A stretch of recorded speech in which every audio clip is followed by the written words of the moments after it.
Starting. Welcome everyone to the PCNA Duel tournament. It's with Legend. The top prize is going to be up to 2 million gold. I think first place taking down 1 million. I could be wrong. Don't quote me on that. There are 17 entries. I believe first fight is going to be with Saren versus Karma. So this is going to be a pretty rough one. Saren is playing the low CP, but he's just trying to get involved. It's good to see. Again, very much like last week, there will be some one-sided fights. There'll be some really intense fights. And as you progress through the rounds, it'll get closer and closer. So it's organized into 2 brackets. You've got your winning bracket and losing bracket. Whoever wins, which in this scenario, I was going to say, I kind of hope is the DK. They'll progress through the winning bracket. And the loser will not be kicked out. They'll instead be put into the losing bracket, where they will still have a chance to progress through. So credit to Saren for joining in. It's obviously going to be pretty rough. A fairly new player there, half the CP, he's going to be down a fair bit. So, yeah, first person to go down there is going to be Saren, and Karma gets probably a slightly easier win there. Now, keep calm. Obviously, that's a pretty one-sided fight. Like I said, there'll be a lot of closer fights, and as you move through the brackets, fights will get longer. They'll get more intense. In any scenario where one fight is really one-sided, they are judging very heavily against the tank, which is really good because it forces people to go with damage. All right, so next fight, we have Fenrir against Saber. I'm trying to find Saber here. Don't know if he's been identified. I posted you the bracket, by the way. Thank you. I'll drop it in. So, Ali Saber seems a pretty high-level Stamblade, though his food is down right now. Ali Saber has to be one of the top-tier Nightblades in the game. But he's playing medium armor, right? As far as I know, I don't know exactly what he is running, but he has won many tournaments in the past. Alright, so he's a real great things from him. He's a real good player. Nice to see. Alright, so we've got Ali Saber, who's apparently an extremely experienced Stamina Nightblade. He's going to be playing against Fenrir. Now, do you know this guy? He's 508 CP, running Bloodthorn, I can see on the one-hand shield. Actually, I've never seen this guy before, so alright, very curious of how he's going to perform. Based on his health, I'd consider light armor a very high likelihood here. If you were to ask me to take a guess, I think we're talking Bloodthorn or Sun or Bloodthorn or Burning Spellweave. Actually, maybe I'm wrong. That's a Zivkin style shield, so it could just be something like Willpower on the front bar or something else. Ah, he's using a drink. He's seriously going to play on 16k health? Oh, never mind. They haven't started Duel. Guys, special moment. He is in heavy armor. Special moment there. So, Saber is going to be fighting against Hanker. This is Stamina DK running the Crit Rush and a Bleed on the Axe 2-hander rather than the full burst of the Maul or 2-hander. He's going to be against the Maj Decay, and yeah, I mean, this Maj Decay is having major issues right now. He really needs to look at his defense. Saber's definitely putting out a lot of damage. Yeah, he's getting seriously punished. I feel a little bad for this guy. I mean, he's obviously one of the low CP guys. If Ali is as good as we're informed, it's going to be pretty rough. Now, Ali has a huge amount of healing. I think we're seeing a lot of damage set stacked there. I think it's very likely he's almost full into damage. He does go down. Pretty one-sided fight there. I look forward to seeing Ali in the later rounds. Not misinformed. True decimation of that Maj Decay. Whether Hanker is experienced or not, it's very difficult for a medium armor Stamblade, which I would consider likely here, to fight against a Magicka DK. The dot pressure is really hard. Hanker definitely had a lot of damage there. I think you're going to see heavy attacks coming out a fair bit. But yeah, Stam Nightblade goes through there. Moving on, we have Tuppy versus Kurt O'Connor. So, do you know either of these? Level 40! Uh-oh. So, level 40 is one of those levels that's easily misinterpreted. Do not assume that this guy sucks. If this guy is an experienced player, I actually fancy this guy more than a 600 CP player. I truly do. Level 40 gets really generous battle scaling. I have no idea if the guy's experienced, but in terms of battle scaling, anywhere between about 40 to 45. Look at that leap. That is fucking gigantic kill. Kurt O'Connor is gone. Yeah. Battle scaling is really huge. So many people don't quite understand how heavy the battle scaling is between 40 and 49. It is massive. In my opinion, if I was going to fight the best of the best on any platform, I would prefer to fight a 690 CP to a level 40 to 49. It's seriously strong. Low level or not, guys, don't assume that he's going to be weak. I can honestly see, if he plays well, being actually a genuine competitor. Who knows? I feel like having the battle leveling buff on you is going to be the new dueling meta. Yeah, maybe it is. But next week we're going to arrive and everybody's going to be level 40s. The reason I say 40, by the way, is 40 is where you're starting to unlock your late level skills. Between there is possible. About 35 on some classes, you can get away with it. But 40 is fairly important. to unlock your late skills. Otherwise, you can be lacking some pretty essential buffs. You can generally get most stuff unlocked there. Anyway, can I get closer? I think we have a pretty good spot here. I don't want to go too close, otherwise we're going to get mosh pitted around. So, Drister Urban against Perfectly Pitched Pelican. So, Perfectly Pitched Pelican was a winner from a previous tournament. Drister Urban is not going to be a complete walkover, I think. He was running a really huge damaging magic DK build the other week. This Sork has some absolutely major timing on him. Every single curse so far, 3 out of 3, it has been timed perfectly with a reach or a frag. Big Dawnbreaker, but it's missed. That could have easily been a kill there. I don't know, maybe you agree with me, Scar, but so far, you fancying Perched Pelican here? It's really hard to say because I know Driz is also running a pretty interesting Magic DK build. He's got a lot of damage put under that build, but he's got to time everything right for it to burst down. Absolutely. I mean, I suppose it's going to depend a lot how the DK manages to time this control. A lot of pressure coming in, the DK gets away of it. So, in this DK's position, I think it's very important he tries to get control a little more here. He does need to keep defense up when defense is due, but he's constantly going to range. Range is not good for him. That Sork is going to struggle far, far more when the DK is up close and personal. He is using that empowering chains, so it is a pretty underestimated skill. Honestly, it has its place, it has its value. He's trying to use that to empower whip and then get a proc to get another empower to get a fair bit of burst. But I think he's in big trouble here. That curse is going to go so close right there. That could not have been closer. The curse is about a second away from exploding. He does get away with it here. I'm sorry, guys. I think I fancy Perched here. He does get the kill indeed. So Perched will go through. Again, I think Perched here is going to be one of the later competitors. I think so far you have seen some of the stronger commentators moving through. Now, chat, whilst we're off topic, if anyone really want any advice, they want to understand, they want to put their input in the chat, feel free. I do pay attention to it. I'll do my best, especially between fights, to give you any info. I get a little excited sometimes in the close ones. I promise I'll let you in, Scar. I've got to remember that. No, it's alright, dude. Hey, just a little tip. If you're watching everything in first-person view, right? Yeah. You have the option inside your settings to actually zoom in while being in first-person view. I think it's There's an option for that? Wait, where is that? Yes. Camera? I don't even know where that is. Interface, maybe? Should be under camera and go to first person and go to field of view and just zoom in. Oh my word, Oh, whoa! I never knew, guys. Special moment. Alright, so, fellow streamer here, not actually getting a complete walk, but he is on a very strong class, and he's obviously a super strong player. We've got Cody PvP playing the Stamina Warden. I can't quite remember his build, but I can just tell you it's built to damage. He's been playing against Bhavik, who actually was one of the late competitor Nightblaze from last time, and he was really good. He did get a decent distance. He wasn't in the final 4, I believe, but he knew what he was doing. Maybe he can get a burst through. It's going to be rough for him, though. I mean, Warden's obviously got that Crystal Shield. So, Crystal Shield is a very powerful Warden asset. It's going to be able to absorb 3 projectiles, and whenever Warden's use that, he's not only going to be able to block all of that damage, but he's also going to get a large amount of mitigation and ultimate back. So, he's going to get a lot of control of the fight. Now, anything you would be doing in the Nightblaze position here, Scar?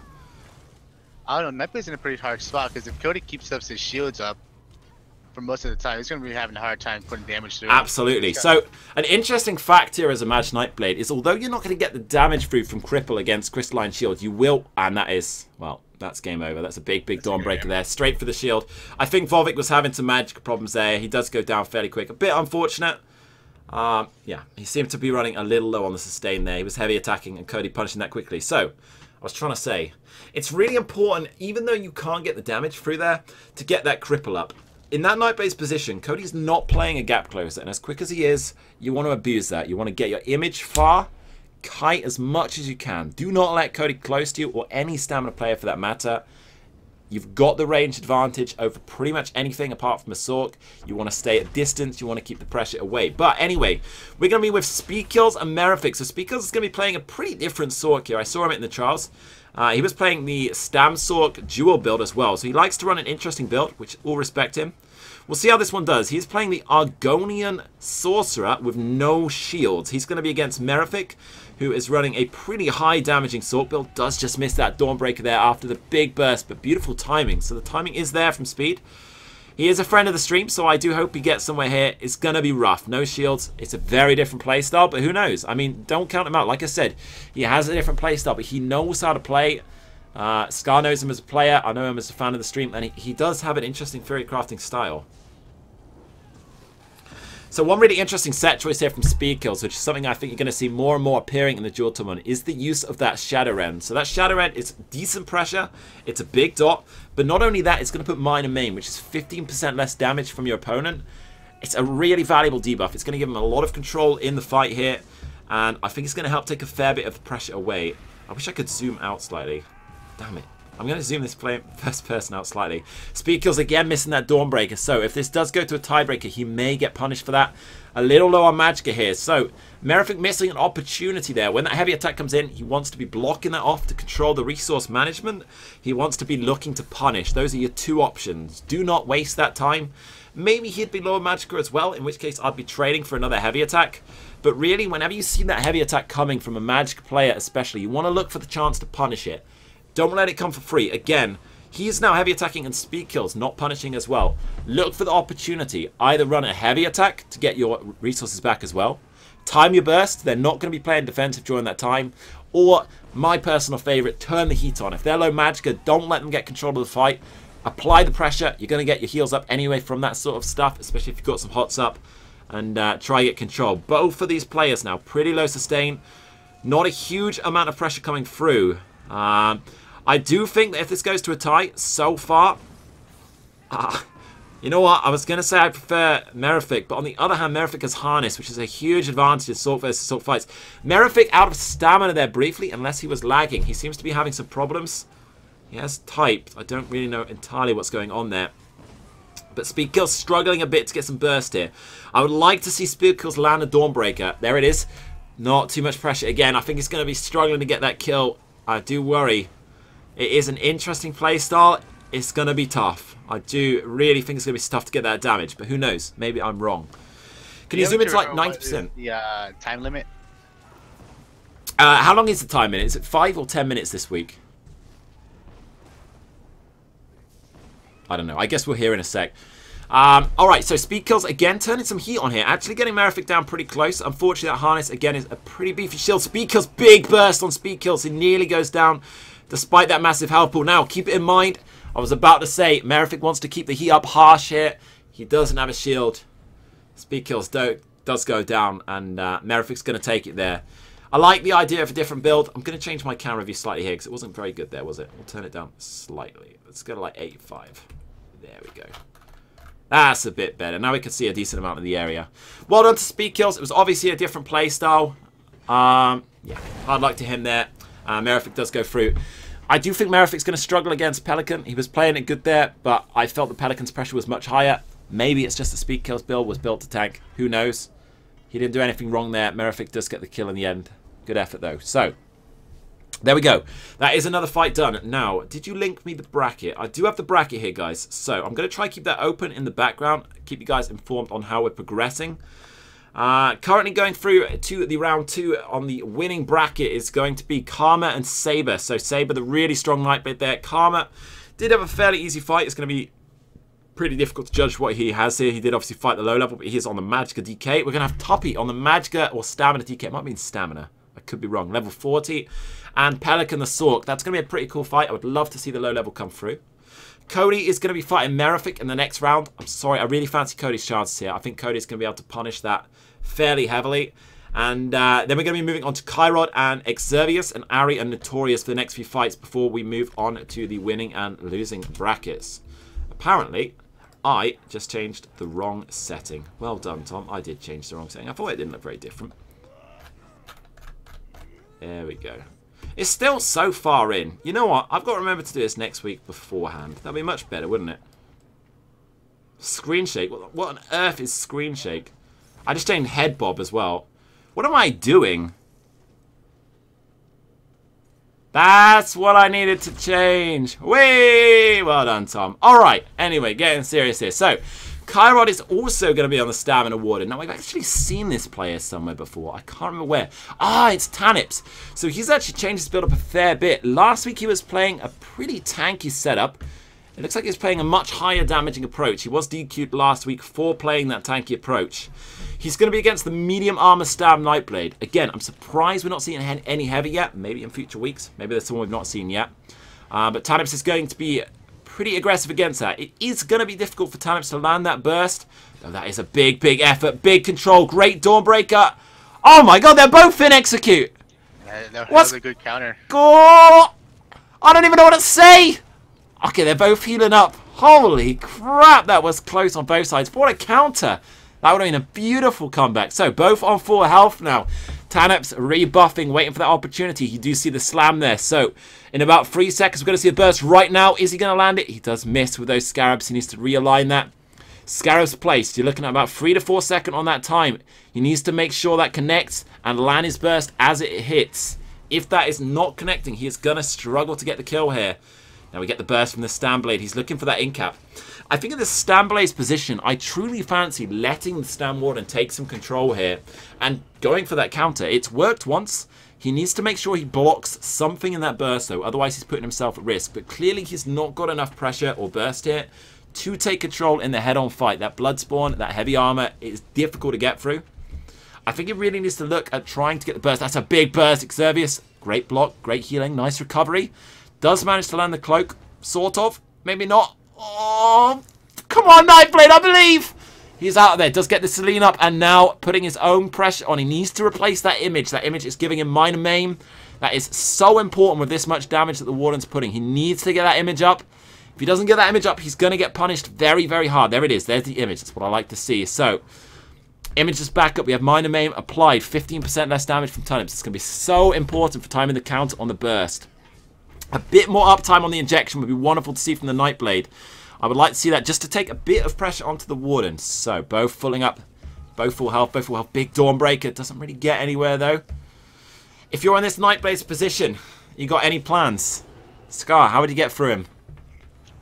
Well, he's going to have to figure out a way to go around his healing. I would probably use a little bit more end caps on him. But it's going to be a little hard what the Warden is doing as well as Absolutely. I think, oh, big burst, 1 execute, and he does get it! Yes, boys! I like to see a Nightblade win. I'm not a fan of the Warden. No bias here, of course. Wonderful to see the Warden goes down. No offense to Tanips, of course. He's nice to have in the tournament. He obviously turned up last time, but I like to see a Nightblade win. My boy, great execute, great burst. He did exactly what you said, actually. He waited for that in-cap, timed it on the heal, gets the heal debuff, applies the pressure, and gets the kill. We did have a comment here saying that, what did I read? Saber isn't heavy. Alright, so Saber's going to be using heavy but drinks. That would make sense. I would understand the damage. Next fight is going to be Arya. So Arya actually looking to be playing heavy armor setup on this Nightblade. Obviously he's running with that, what's it called? Sorry, Blur. The Nightblade dodge chance and the bleed setup. This is a very typical sort of setup to see on a duel-based Nightblade. This is going to be a tough build to fight. He's going to be against Notorious. Now, I don't know anything about Notorious. He's playing the Stam Warden, it seems. You know anything about either of these players, Scar? Yes, Noto and Arya, they're actually one of the top players here in this tournament as well. Noto is very creative. He's got his own, like, theory crafting setup going around right now. Okay. But it's also Arya, he's also an excellent player as well. Alright, well, we'll see how this goes. So, an interesting choice here by Arya, and it's one thing that I criticize slightly, but nothing negative. It does have its benefits. He's going to be running the Maul and the Sword and the Mace on his Duel. Personally, if I'm going to be running this sort of heavy armor, dot-based, bleed-based approach on the Nightblade, I think I'm going Axes. I think Axes really open up your chance to apply the pressure to your opponents, especially against blocking targets. Then again, of course, when he's against Templars like this, having that direct damage, that penetration is more beneficial. But those bleeds are super strong. They're going through all mitigation, all resistances. It's very, very, very strong. I'll have to check that in a sec, Professor. Apparently this guy was second in the tournament last week against Speed. Was that one of these two or the one in the last fight? I don't know. Okay, so we have some pressure coming in. Neither of the players really moving anywhere close to execute range here. We really need to see a big burst combo, and I think that both players are struggling to get that right now.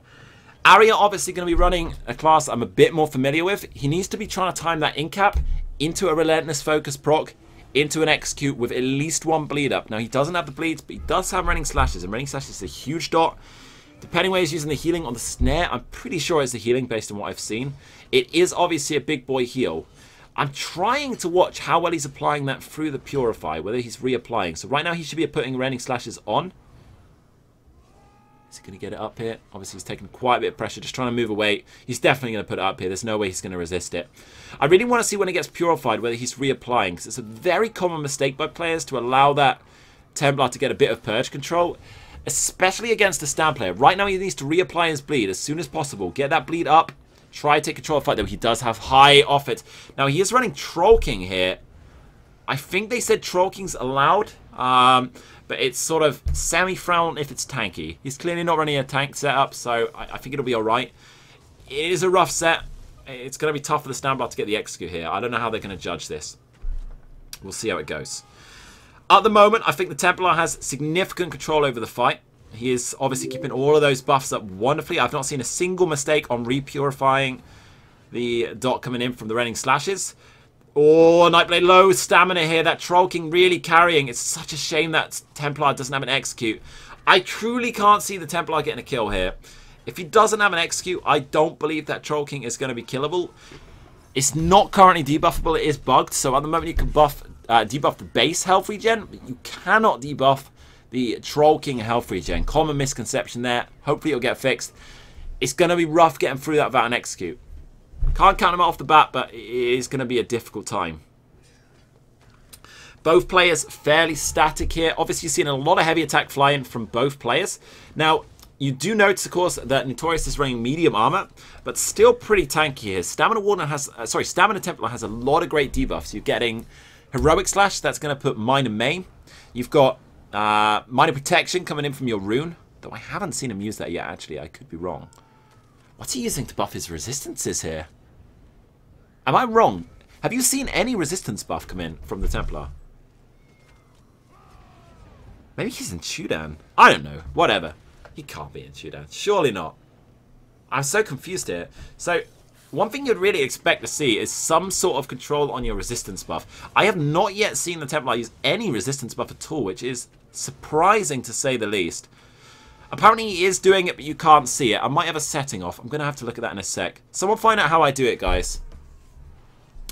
Fubica mentioning here that the Templar is using Acuity. So Mechanical Acuity is a set. It's got 5 seconds it'll stay up for, and it's got 18-second downtime. That works out to 13-second downtime because basically your uptime counts as downtime. He's going to be using that to try and time his burst. Essentially, he's going to go for the nuke while it's up and keep a general pressure and control during the downtime. It's an interesting choice. I've heard a lot of Stam Templars are starting to like this sort of structure, and I'd like to see him get a kill, but I think it's going to be very difficult against that Troll King. If he's not got an execute, I think this is going to go to a tie, and if it does go to a tie, I'm sorry, I give it to the Templar. I don't know what my stream thinks. I truly can't see the Nightblade getting the kill here, unless he lands some God Burst by a mistake. That is a good chance, though, if he has the Relentless. I might have jinxed it. It would be typical of me, really. Getting that protection up from the Crescent Sweep there, giving him a bit of a resistance buff. Hopefully he's choosing that morph. I don't know which morph he chooses for Shadow. I'll sort out the settings for the AoEs in a sec, guys. Apparently both of these players are actually using Mechanical. Okay, interesting. I guess both of them are going for the full nuke. So, it's an interesting one. I think because of the Troll King, the Nightblade is more likely to have a chance at getting the kill. I think in terms of the general fight, the Templar is very dominant here. I much prefer the Templar's playstyle. I much prefer the Templar's approach to the fight. I don't want to judge it. Whenever I judge, it goes the other way. But I'm heavily in favour of the Templar. I think they're going to tie it pretty soon, to be honest with you. I don't really know what else to say here, guys. Who knows? I'm so confused why this Templar doesn't have a resistance buff.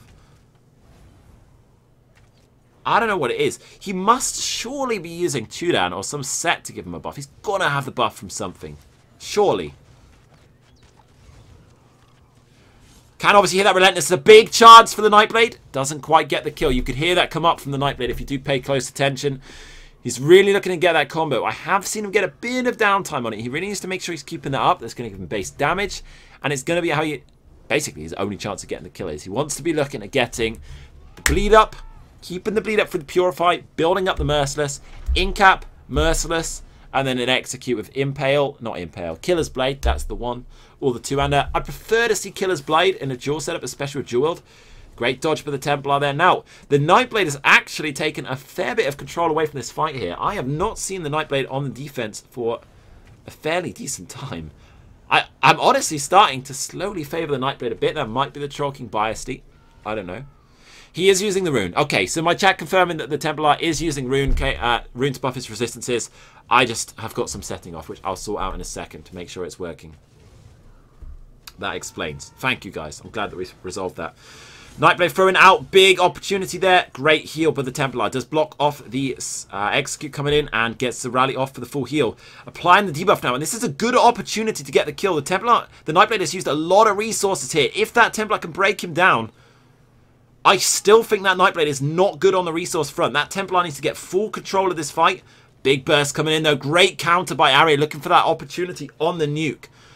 I honestly still don't believe that Nightblade has a lot of resources right now. Gets a heavy attack off safely. CC break coming in as well. Obviously he's going to get a cheapened cost if he is using Unchained. I think that both of them are probably slowly building up. I still fancy the Templar having a fair bit of control right now. That Nightblade cannot be good on resources. Troll King giving him a pretty big save here. Guys, I like the Templar here. I don't like Troll King. I'm going to be honest with me. I don't like Troll King. I like the Templar.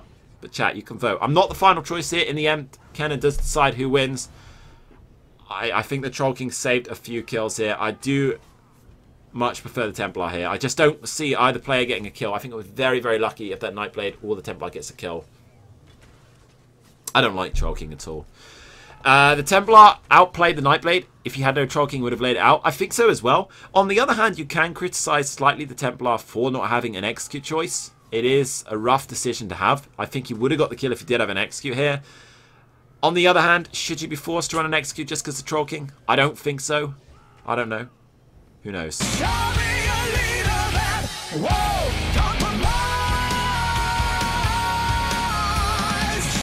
I like to see this sub, guys. Brolt with 6 months of subscription, upgrading to the sexy red. I like to see that because it makes something that is this boring a fight actually close to an end. It's nothing about these players. It's just the sort of playstyle that's going on here. The Troll King quite heavily countering, no execute. And the Nightblade struggling a bit to get the burst here. I just don't think it's going to end. I think it's going to get tied. But Brolty, thank you for the sub, dude. It's wonderful to see. Big opportunity. Can he get that Relentless off? If he gets a Relentless, great dodge for the Templar, though. I think that both these players have played their playstyle beautifully. Even outside of the Troll King, I do favour...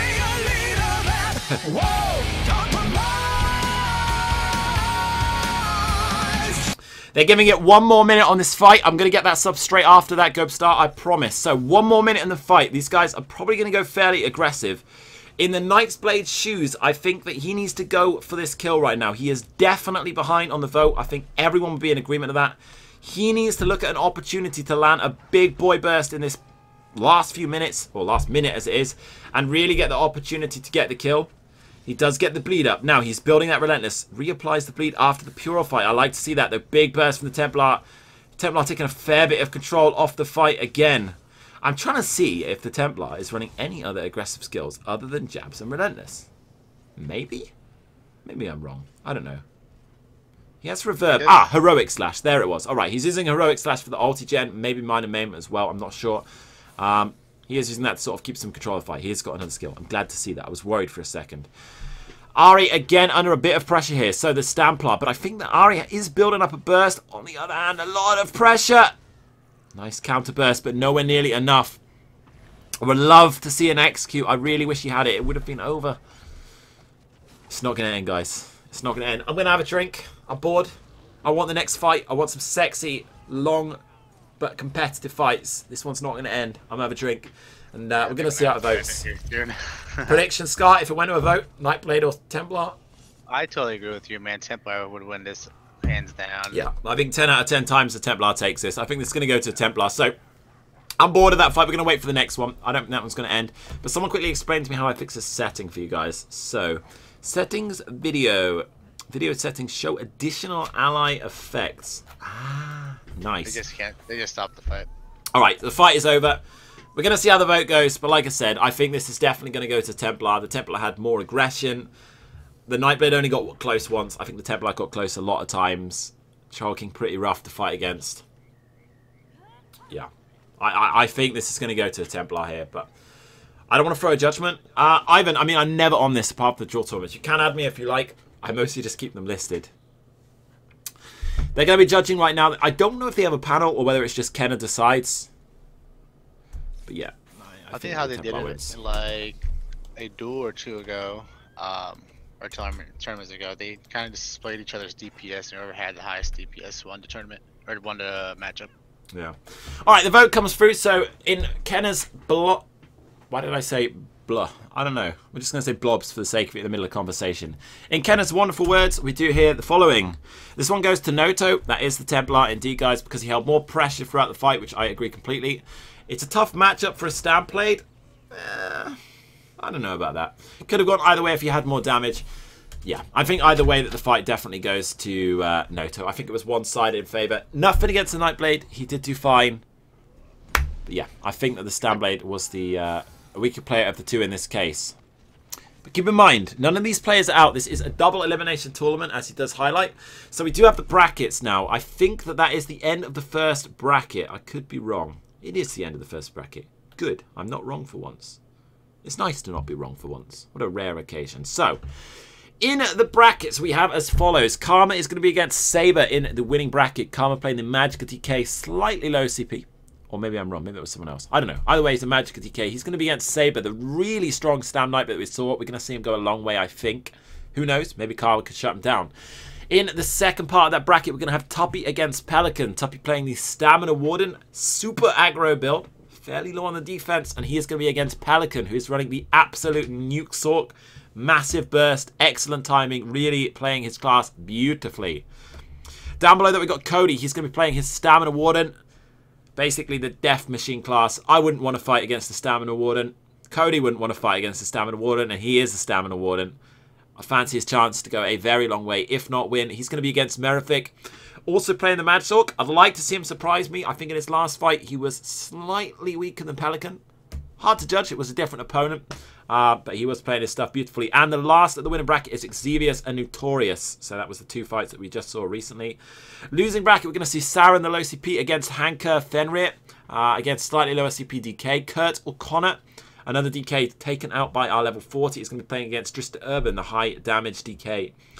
Bhavik, the Magic Nightbladed Speed Kills. Should be a cool fight. Interested to see how Speed does in his new build down there. And Sirod and Ari.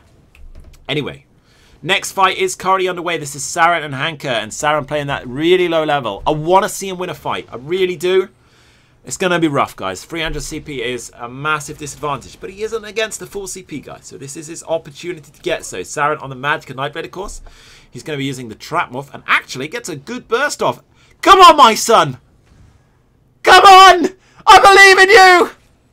Yes, boys! That was an excellent play. I love it. Saran getting the burst. It was a little slow off, but it was wonderful to see. He gets off the ulti, into the Merciless, into the double execute, because his CP is so low that he needed to. Well done, my son. That's what I like to see. The Magic Nightblade winning his first match. I love it. I'd love to see the lobby come through. I truly do. Well done, Saran. If you ever watch this video, well done. I like to see that. Beautiful. All right. My apologies. I wasn't watching that one for most of it, guys. So, anyway, get serious. Come on, Tom. Next fight, I don't know. It's gonna be another one of the losing brackets. So this is gonna be Speed Kills playing against Bhavik. Speed Kills on the really interesting no shield Sork heal over time build. He's going to be against Bhavik. Bhavik, a pretty experienced Magic Nightblade, though he was taken out in his last fight. Yeah. Even though Speed Kills is a friend of the stream, I think that this build is a little underwhelming against high pressure. I'm not going to lie, guys. I fancy the Nightblade here, but we're going to see how it goes. I would like to see Speed surprise me. Again, he is a friend of the stream. It's going to be very difficult against that burst. I think it's going to be a pretty rough fight for him, but we'll see. So, Speed Kills under a lot of pressure. The Nightblade jumping around. Come on, Speed Kills. Kill the jumper. I don't like jumpers. Speed Kills taking a big boy burst with the Scoria proc as well. Getting that ulti into the reach and into the Merciless, but not getting a kill. That heal over time pretty strong. Can Speed Kills generate the damage? That's where the real question is going to come in. He's clearly able to survive this burst. That's a good sign. He does need to get some damage on his opponent, though. So, from the reach in. There's the Dawnbreaker, and actually getting him down to about 45% health. That's not impossible if you could get some crits in. Maybe. Okay, great block. Blocking off the Merciless, though he does get hit by the reach. And he is heal debuffed right now. That is not good news at all. He goes down. Bit of a big heal debuff in that execute range. Pretty rough day, and speed kills does go down. It's nice to see the different builds turning up. I think it's a little underwhelming. It's quite tough to play that sort of play style. It's a shame. I would have loved to see a different build, but hard luck to speed kills. Bhavik does obviously go through. Bhavik is one of the stronger players here. I think that he would have been competitive. I don't remember who he fought in the first fight. Who did he fight in the first fight? Bhavik was against...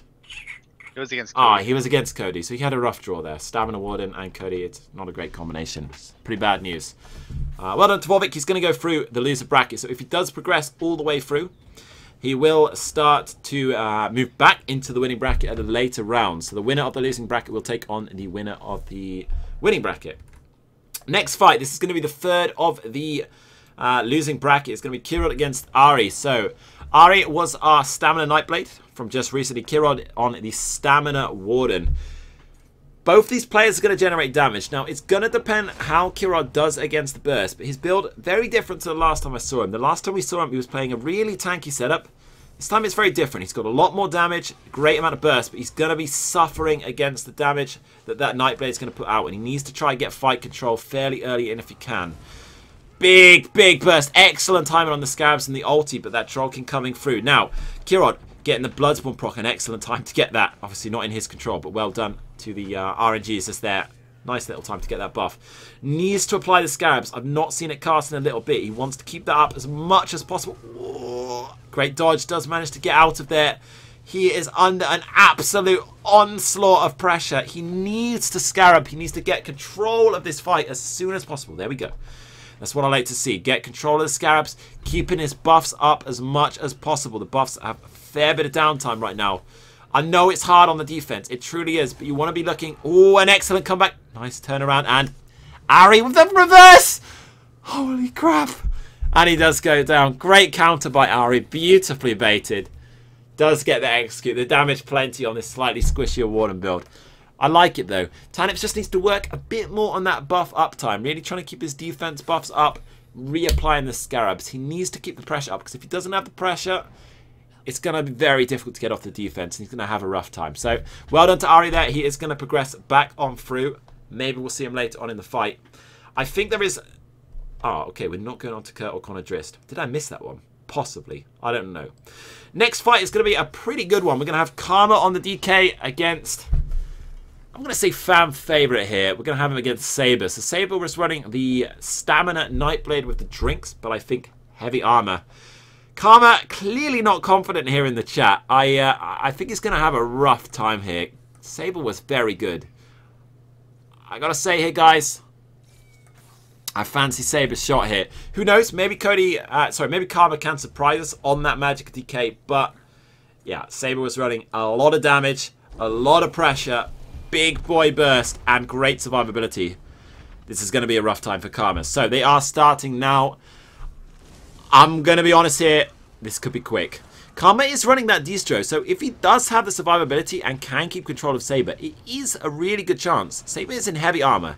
He does not have shuffle. If possible, the DK needs to try keep him controlled, to try get him in that lightning path and keep the pressure on. At the moment, he's struggling to really generate enough damage. Saber has some massive incoming healing. Really insane burst. Did he get running Crushing Shock? That's an interesting choice. I don't even know how to judge on that. Does give him the blockade. I'd like to see a bit more blockade uptime here. If he could get that... What the hell is that? It's a dog. If he could get that blockade up a bit more, he could just take a slight bit more control. He is super low, though. I think he's dead. He's dead. Yeah, no surprise there. Saber getting one of the slightly easier draws. Nothing against our DK, but Saber very strong. He is going to move through, and we're going to see him in the later rounds. So, next is Tuppy and Pelican, if I am right. This should be an interesting one. But Tuppy is not to be messed with. Low level or not, battle scaling again is really strong. I don't like battle leveling. I would prefer in Pelican's position. I want to fight Cody. I want to fight Saber. I don't want to fight battle level, guys. It's rough. It really is. Tuppy playing the low level Magic DK. He's going to be putting on some massive pressure, and he's going to be really naturally tanky.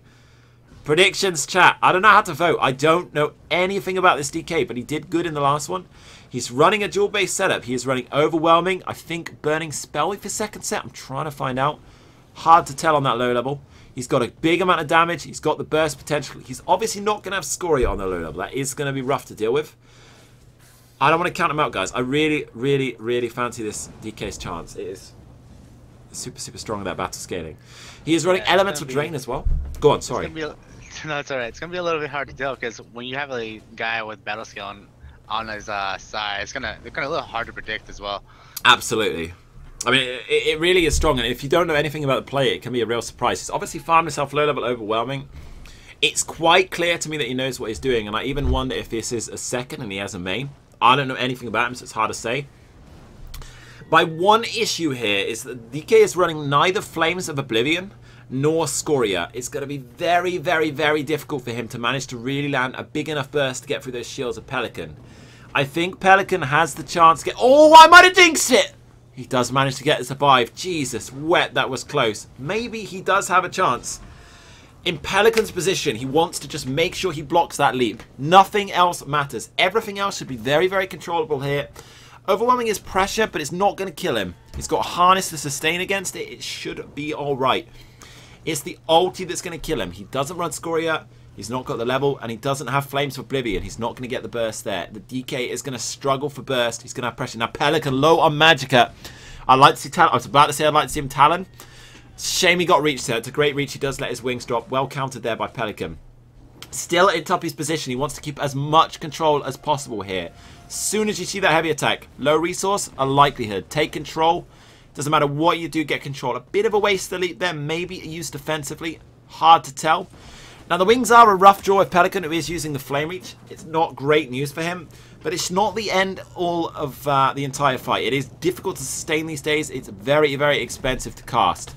You're going to have to wonder how much Magicka regen he's running with how much often he's popping his wings as well. Yeah, true enough. The damage he can do. No, true enough. I mean, it's very hard to say. I don't remember, to be honest, how much regen you get from battle scaling. I can't remember. I just know that base-wise it's pretty strong. It's close. This could go either way. It's going to be rough. I do think the DK is going to struggle to get a kill without that Flames of Oblivion. It's such a shame. If he comes again on that level, I want to see Flames of Oblivion because it really generates that burst that he's going to need.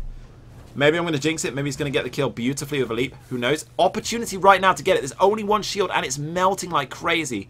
It's a shame he didn't get a leap off there. He might not have had it. Now, not worth using. He's currently on CC cooldown. It would be a bit of a waste, that leap. Heavy attack, and he's CCable. Please leap. He does leap. Execute him. Oh, so close. He didn't get the proc whip. That's so unfortunate. Pretty bad luck there. Nice. Go on, please.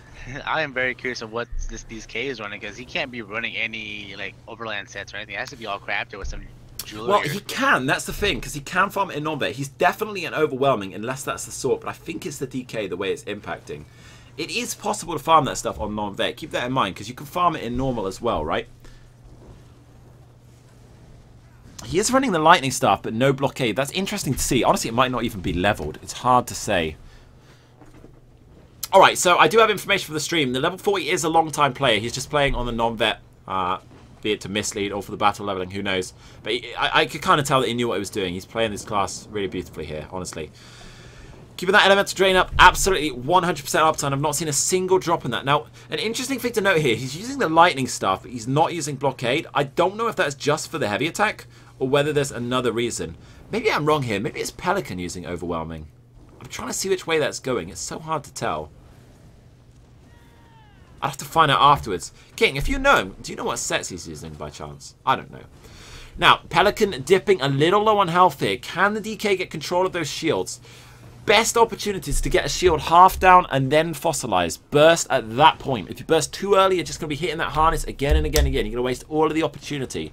The DK needs to look for the opportunity to time his fossilize as the shields dip. Right now, beautiful timing. The shields are down, apply the burst, and just keep the pressure from those dots melting and melting and melting the shields. So far, DK very, very dominant. From the Sork's perspective, I would love to see the Sork manage to break those wings down slightly. Be that by simply kiting a bit more, which he is starting to do slightly, heavy attacking a bit, or just simply movement. Honestly, I think this is one of those rare scenarios, 1v1, where Streak would actually be a wonderful skill to have. He'd be able to get a stun on him, he'd be able to get control on him, and he'd be able to get movement. Oh, such an unlucky burst for Sork. The Sork really could have had that there. The Templar, sorry, the DK getting a Burning Ember heal right at the right second. Sork could have had that burst there. Very, very patient gameplay. The Sork can get this kill.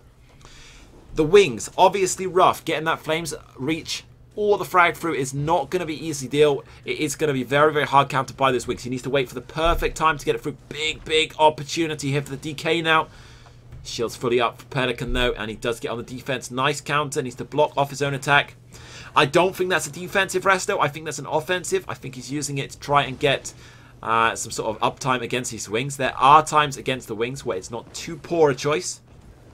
DK coming in with a bit of a wasted leap there, I think, unless he's low on resources. I'd like to see him save those for when those shields are dipped a bit. He does definitely know he has the burst. He's been close a few times. To be honest, in the DK's position, he's not got the burst. I would like to see him use that wing just as he reflects a flame reach and then leap. If that Sork doesn't time the block, he's going to have big problems. Sork looks like he's out of stamina there. I did not see a CC break, but he does turn the burst on again. Jesus Christ, this is so close. Right now, Scott, what would you vote? How do you see this going? I don't know. I would have to give a lot of credit to the Magic DK. He's doing a really good job keeping his wings up at least 90% of the time. And it almost seems like he's using it as at least 20% of his outgoing damage. Absolutely. I think he's using the wings really beautifully. It's a common mistake by a Magic DK to use wings defensively in a 1v1. Honestly, they can be used really aggressively. Bait your opponent into using something that you don't want on you and you do want on them. And he's doing that wonderfully. Like you said, right there you can see it again. He's always waiting for when that flame reach is likely or even looking for the emote and just timing the wing to it.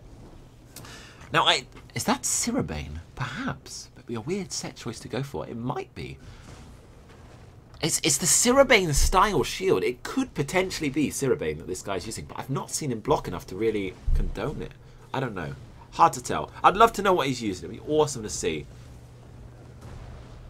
Big burst there. Well blocked by Pelican. Pelican getting a beautiful block against that leap, preventing. Now, in that position, the DK should really look to fossilize immediately after. Does get a great reflect there on the flame reach, though. It's going to be pretty punishing. So far, I like the DK and I like the Sork. The Sork has the opportunity to nuke. The DK has the opportunity. I want them to play. I honestly think that one of these players could get a kill. Obviously, they can't go forever because it's been going a fair time, but both of these players have the chance. The Sork has that excellent burst. It's difficult for him to get it through the wings. Very, very rough time for the Sork to actually time that nuke. The DK is playing wonderfully on the reflect, and he needs to... Oh, great opportunity. Excellent leap. Come on, my son. So close. Ah! Great fossilize as well. He plays it right. But the Sork getting fully health, fully shielded. I'm getting so excited here, guys. I'm sorry. You know me. Anyone who knows my content on duels, I get so bloody emotional on this stuff. I love it. A good duel is an elegant thing. It truly is. Toppy maybe a little low on Magicka here. Now, can the Sork use that to his advantage? No, he can't. That's a bit unfortunate. He does get a great fossilize there from the DK. Wings are still not up. If that Sork could get a reach, which he does. Go on! Ah, so close if he had a frag. It was perfectly played again by the Sork as well. Both of these players are just playing flawlessly. He's waiting so well to get the reach in through the block, through the wings. Oh, literally every time they use his skills, I'm like, that's what you want to do. Bam, they've done it at that second. It's so beautiful to see. Pelican a little low on shields. He needs to get those shields up to time his offense. Bit of a defensive Dawnbreaker there. I'm not really sure why he did that. Does get a heavy attack off. He might be a little low on resources here. Now, DK punish him pretty hard. I do see a heavy attack or a medium attack coming in from the Lightning Staff there. I don't know if that's simply to get some control, whether he's got a glyph on there or some other reason. A little unsure. Maybe I'm just special. Who knows? DK needs to get a bit more control. So at the start, he was getting a lot of control with the Talons and letting the wings rock. I really want to see him re-get control of this fight. There we go. There's the Talons. I'm jinxing it, guys. I'm calling it and it's working. Honestly, I can't pick who I want to win here. This is such a good fight. Both of these players are playing aggressively. Both have kill potential. Keep in mind, guys, it's very easy to say the Sork's playing defensive.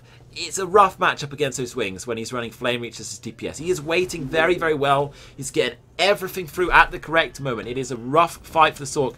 Oh, great reflect. Good time to ult, though. He doesn't get it off. Now, the DK are still pretty low. He's going to get an Ember Hill if that burst doesn't come in. What the hell was that?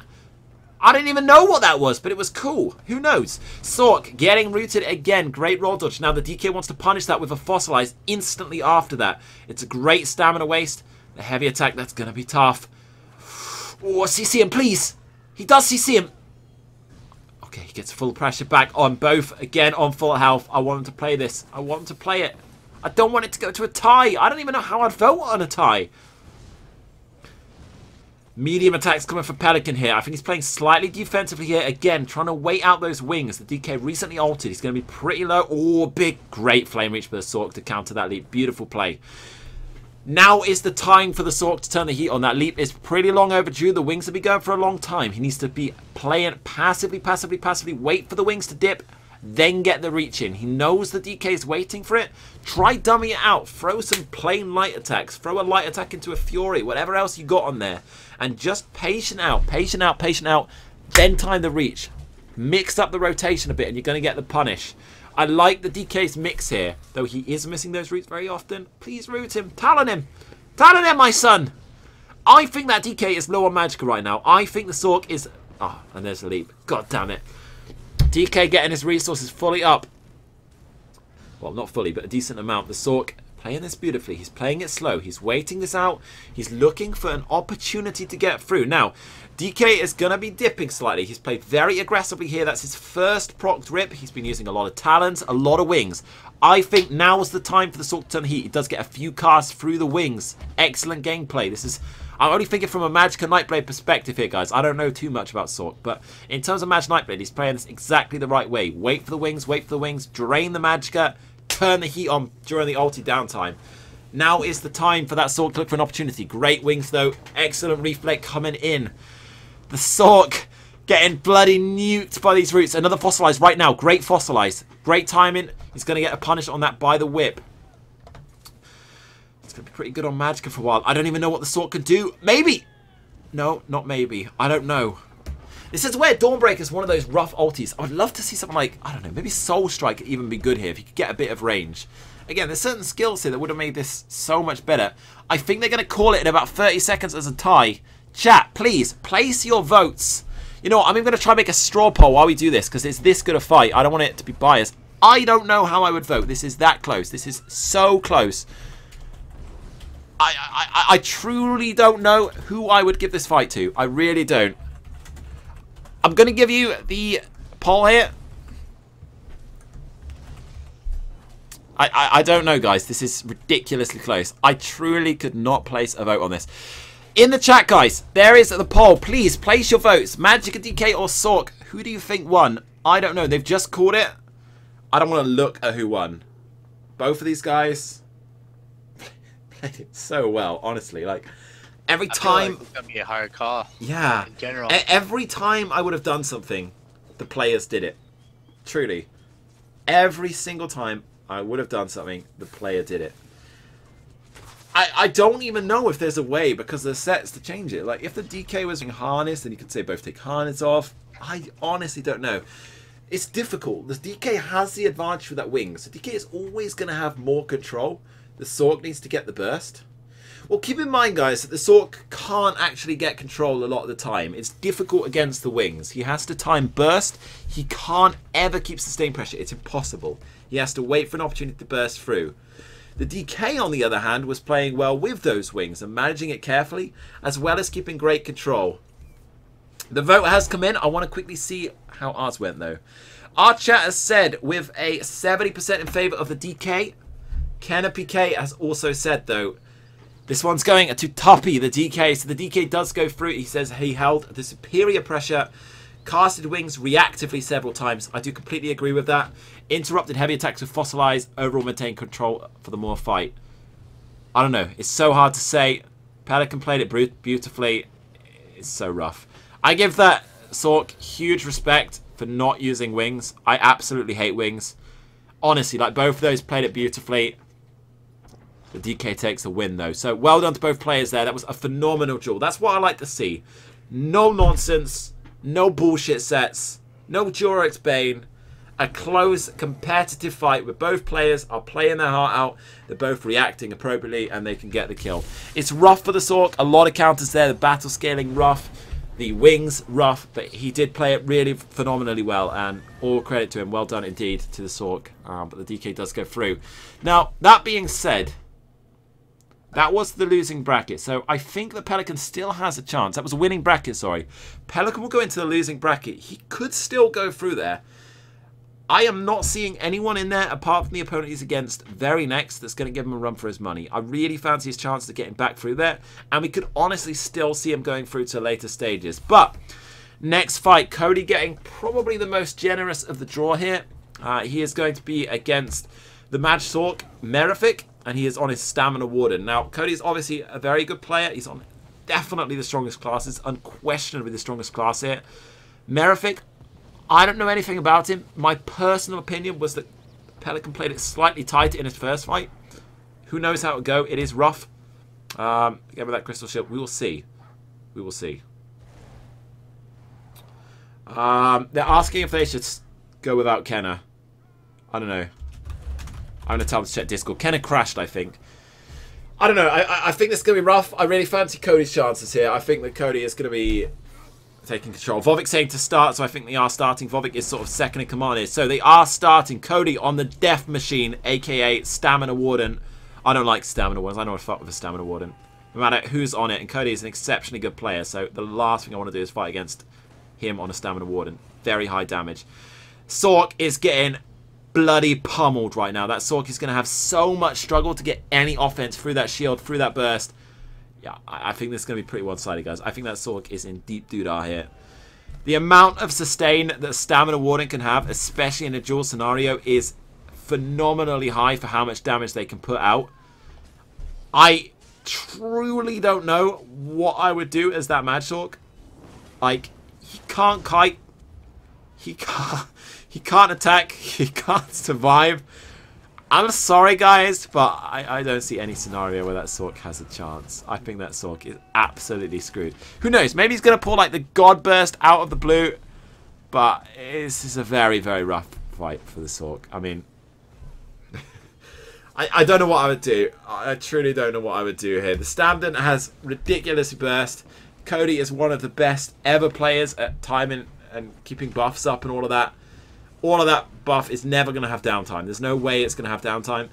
Oh my god. Full shields. that went straight through. Mirifique just got completely deleted. The burst from the Scarabs, the ulti, and the execute coming through full shield. Literally full shield and full health. Bam. 0 health. Yeah, I feel for the Sork a bit there. It's a rough matchup. I think that's super hard class to fight against. And Cody is such an exceptional player that there's really not a lot he could do there. Bad luck to Sork.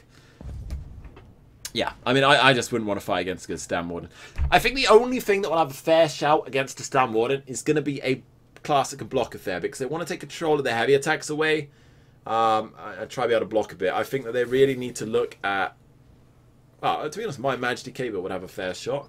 Stamina Templar maybe have a fair shot. Mage Templar... I don't know. I guess it depends how much burst they have. It's rough. It's a rough fight for sure. But Cody does take him down. Pretty strong thing. There are players out there who's going to give Cody a decent fight, I think. Like I said, nothing against Mirifique. Just the way it played in his previous fight. I felt the Pelican was slightly stronger. And I think even Pelican would have been pretty deleted there. That's very, very difficult to do. Anyway, moving on. Next fight is going to be Xavius and Notorious. I'm going to be quite honest. I don't remember who Xavius was. Notorious was our Stamina Templar, though. Xavius. Who is Xavius? Xavius not sounding too confident. He says, rip me. Oh dear. He looks to be fairly low. I think his food's down. His food's got to be down. Xavius playing the Stamina Nightblade medium armor build. He's going to be against the Stam Templar. This is going to be really rough for the Stam Nightblade. I think that Stam Nightblade is going to have some serious defense about to happen. I think it's alright, Professor. It's not that bad, the Shadows. I think it looked okay. The Templar saying he's lagging right now. I mean, I'm going to be real with him. I think he has a large advantage in this fight. Medium armor, in duels on a Stam Nightblade, it's going to be very rough for him to get any heals off here. He's never going to get in Cloak against that Stam Templar. Not a hope in hell he's going to get in Cloak. I just think that Stam Templar is going to take full fight control here. It's going to be extremely hard. I'd like to see the Stam Nightblade get some burst in there, at least one combo. But, yeah, I mean, he's just going to get deleted here. It's nothing against him. I really think that in a dueling environment, you really need to be looking at heavy armor on your Stam Nightblades. I just think otherwise, the pressure you're going to take without being really able to cloak against these builds is very difficult. He does go down. I feel for him, truly. But, yeah, the Stam Templar are going to take that one fairly easy. Nothing against a Stam Nightblade. Like I said, it's that medium armor style on the Nightblade. Doesn't have the healing. You're never going to get a cloak off against a good Stam Templar in a duel. Not a chance. And yeah, he's never going to be able to heal there. So a bit unfortunate. Bad luck to the Templar there. So anyway, I think that finishes the first brackets off. So moving on in the winning bracket will be Saber, our Stamina Nightblade Destruction Lord. He was really good against Tuppy. Tuppy was playing on the low-level DK. I remember now, he was our godsend DK. I want to see that DK perform. It was beautiful gameplay. Saber also playing really well on the Stamina Nightblade. Cody will then be moving on against Notorious. So that's the Stam Templar against Cody's Warden. Be interesting. So I like Notorious gameplay. He definitely knows what he's doing. I think the Warden still has a massive upper hand. On the other hand, the Templar can now block a bit. Unlike the Mad Sorks, he's going to have a decent chance to block off some of these heavy attacks, and maybe he can get some fight control. It's definitely going to be a bit more competitive than the Mad Sork. In the losing bracket, I think there's one fight still to go. But there is Saran, Pelican and Bhavik, Karma and Arya, and then there is one other fight that I am not quite sure what's going on here, to be honest with you. Who knows? Anyway, I'm trying to see what is going on with who. Chat, if you've got anything to say, now's a good time to say it, because I think they're taking a couple of minutes break here to sort things out, sexy themselves up. I'm British, I don't have to sexy myself, but we start sexied up. Karma versus Arya. So Karma on the DK, this is Arya on the Stamina Nightblade. This is the losing bracket. Alright, here we go. Karma and Arya. Arya playing the Troll King Stamina Nightblade on the heavy armor build. He's going to be against Karma on the Magic DK. Karma did win his first fight. Unfortunately went out in his second one. This is going to be an interesting fight. I feel that the Nightblade looks more confident, but who knows? I don't want to jinx it. I think that the Nightblade's going to win it, though. Just going to throw that out there. Who knows? Now, in this situation, the DK... I can't even say it. I think he's already dead, guys. The poor dude. I feel for him, but he's dead. You spoke a little too soon right there. In this situation, I'd probably log off the game, load up Call of Duty Modern Warfare 2, and crack on with something else. Yeah, I feel for him.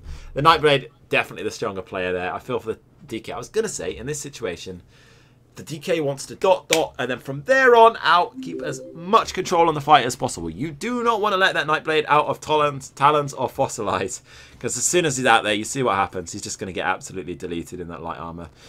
Yeah, it's a rough draw. I think the guy wasn't entirely experienced. Anyway, fan favorite coming in next, I think. I think it's our main man, Pelican. I love his playstyle. It's beautiful to see. Sexy to watch. It's not Pelican. Bollocks. Next fight is going to be Mirifique against Drist. Now, this one actually should be pretty good. Drist was playing the ultra high damage Magicka DK, but pretty squishy. Mirifique was our Sork who went out against Cody. This could be a more interesting fight.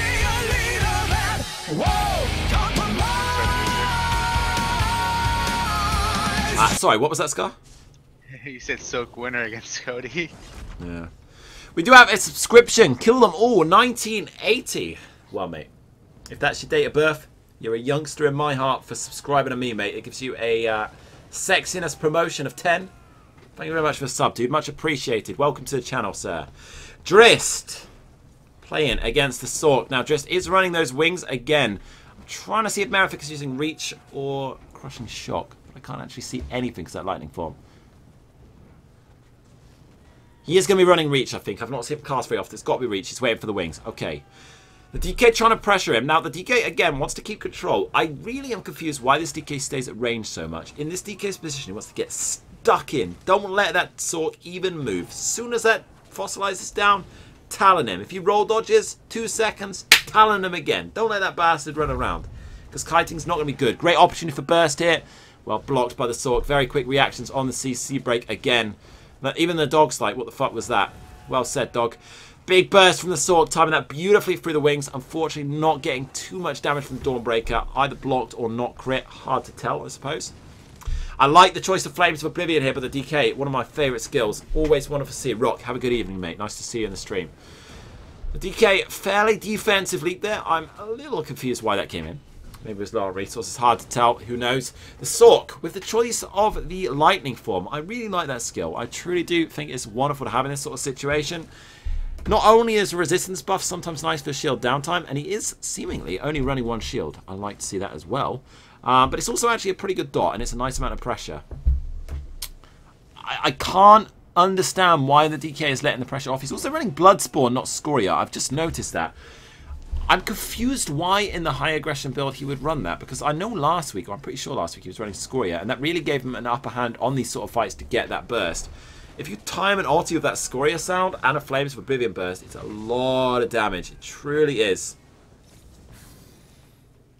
The big thing this DK needs to do with that Flames of Oblivion is use it in his burst. Keep a mental clock on when that Flames of Oblivion is going to impact. Get the root on, get the control, and get his proc whips hitting at exactly the same second as that Flame of Oblivion. Much like any other class, burst is about stacking it in. If you can get that Flames of Oblivion and an ulti, Flames of Oblivion and a whip, even Flames of an ulti into a whip.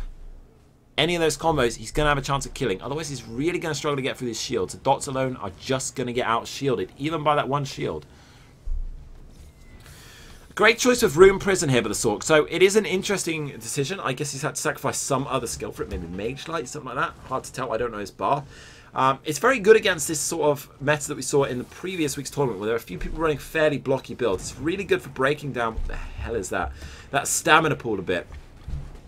And it's a nice way to get a bit more control over the DK. Nice use of Prison into Dawnbreaker there. Unfortunately, again, not really quite getting enough burst here. I struggle to see where the Sork's burst is coming from. He's obviously got that Dawnbreaker. Has he got frags? He does have frags.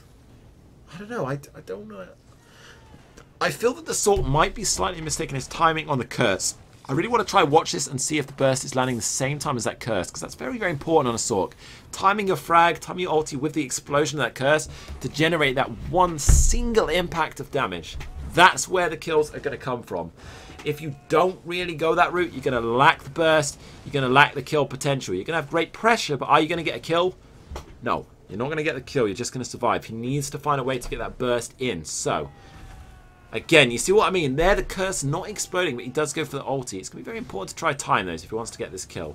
Or unless I'm blind. I don't know. Who knows?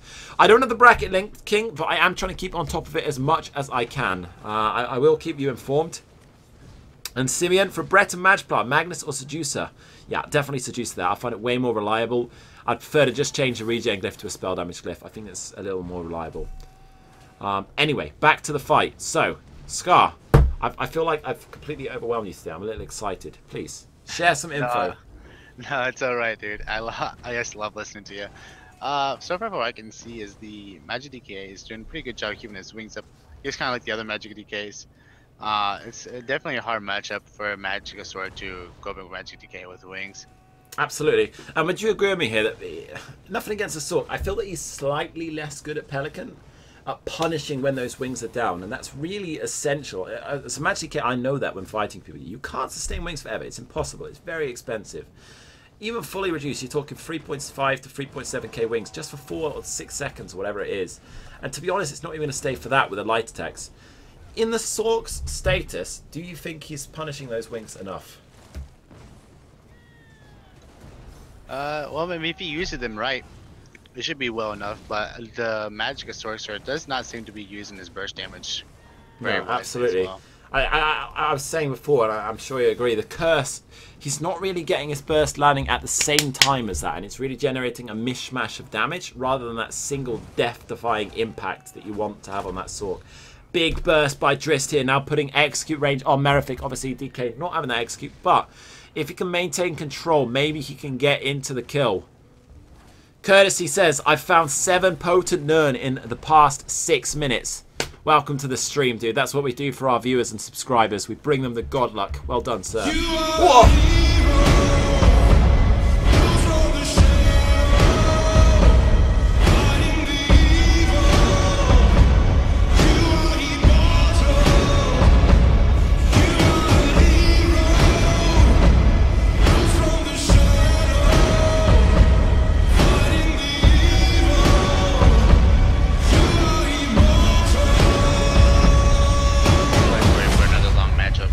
Dude, I fucking jumped out my skin when that song came on. My funds. Erenin with a £50 big boy donation. I literally jumped out my seat. I don't know if anyone heard my reaction to that. I fucking bricked myself there. Erenin, jeez. Thank you so much. That's a massive donation. Absolutely major support. I didn't restart my Streamlabs. Now I feel like a bit of a twat. I'm so sorry. I hope that fixes now. I always forget to do that. Come on, Tom. Sort your act out. Erenin, thank you so much. That's extremely generous support. I'm going to have to thank you privately afterwards because I really want to get on the tournament. But, man, that's extremely generous. Thank you very much, dude. And it's great to have you back in the community, honestly. Thank you very, very much. What have I missed? Scar, inform me. I jumped out of my bloody chair and I'm very loud sound. No, it's alright. I was wondering, like, why you're so quiet? Well, my alert for the big boys is really loud. I just found that out. And I nearly fell out of my chair, to be honest. It's like a spinning leather business chair. I went flying off the back of it there. Really, genuinely. Anyway, what have I missed in the fight? Anyways, you didn't really miss anything. It's basically the same exact fight. As I said earlier, we're probably in for another draw, and we're going to have Keenan decide on what's this one. Yeah, and I think if this does go to a draw, I think that neither of these guys are really getting very close to the kill, but I do honestly think that Drist is doing better here. I've really not seen the Sork punish on his burst. He's not really timing that burst with his curse, and I think that's really never going to get the kill. He needs to be looking. Yeah, I totally agree with you. Drist has been going offensive for at least 95%. Exactly. Of the time. And I mean, go on, after you, sorry. As I was saying, Metropie, he really hasn't been doing anything offensive, and he's not been doing a very good job at it.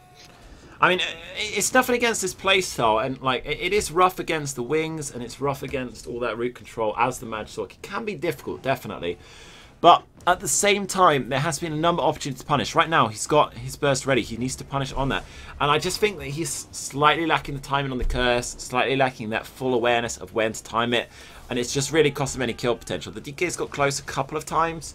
I think if he had Scoria, he would have had the kill by now. I don't think he needs Bloodspawn in this fight.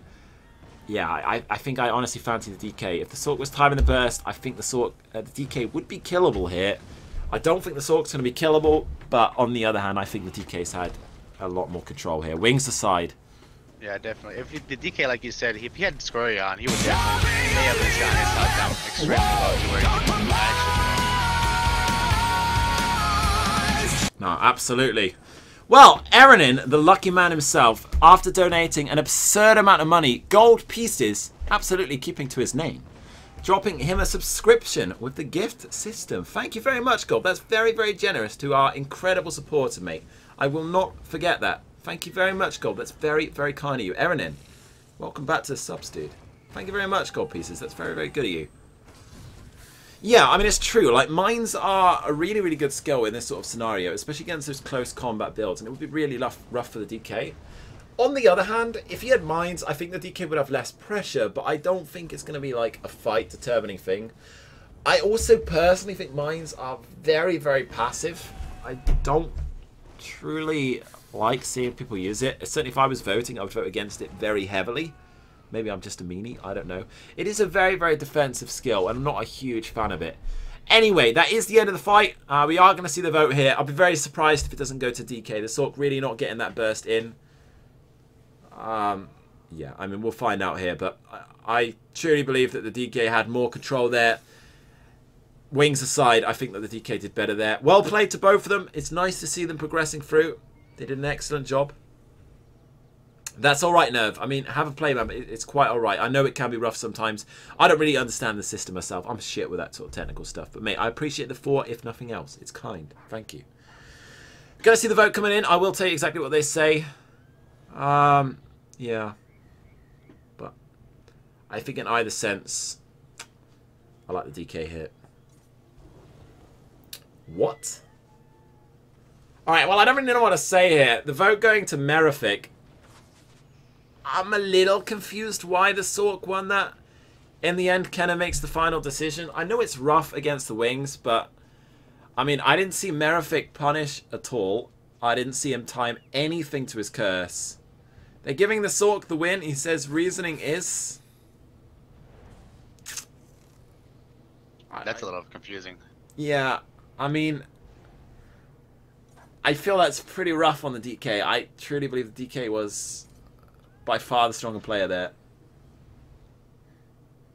I believe that CP are not allowed to be done.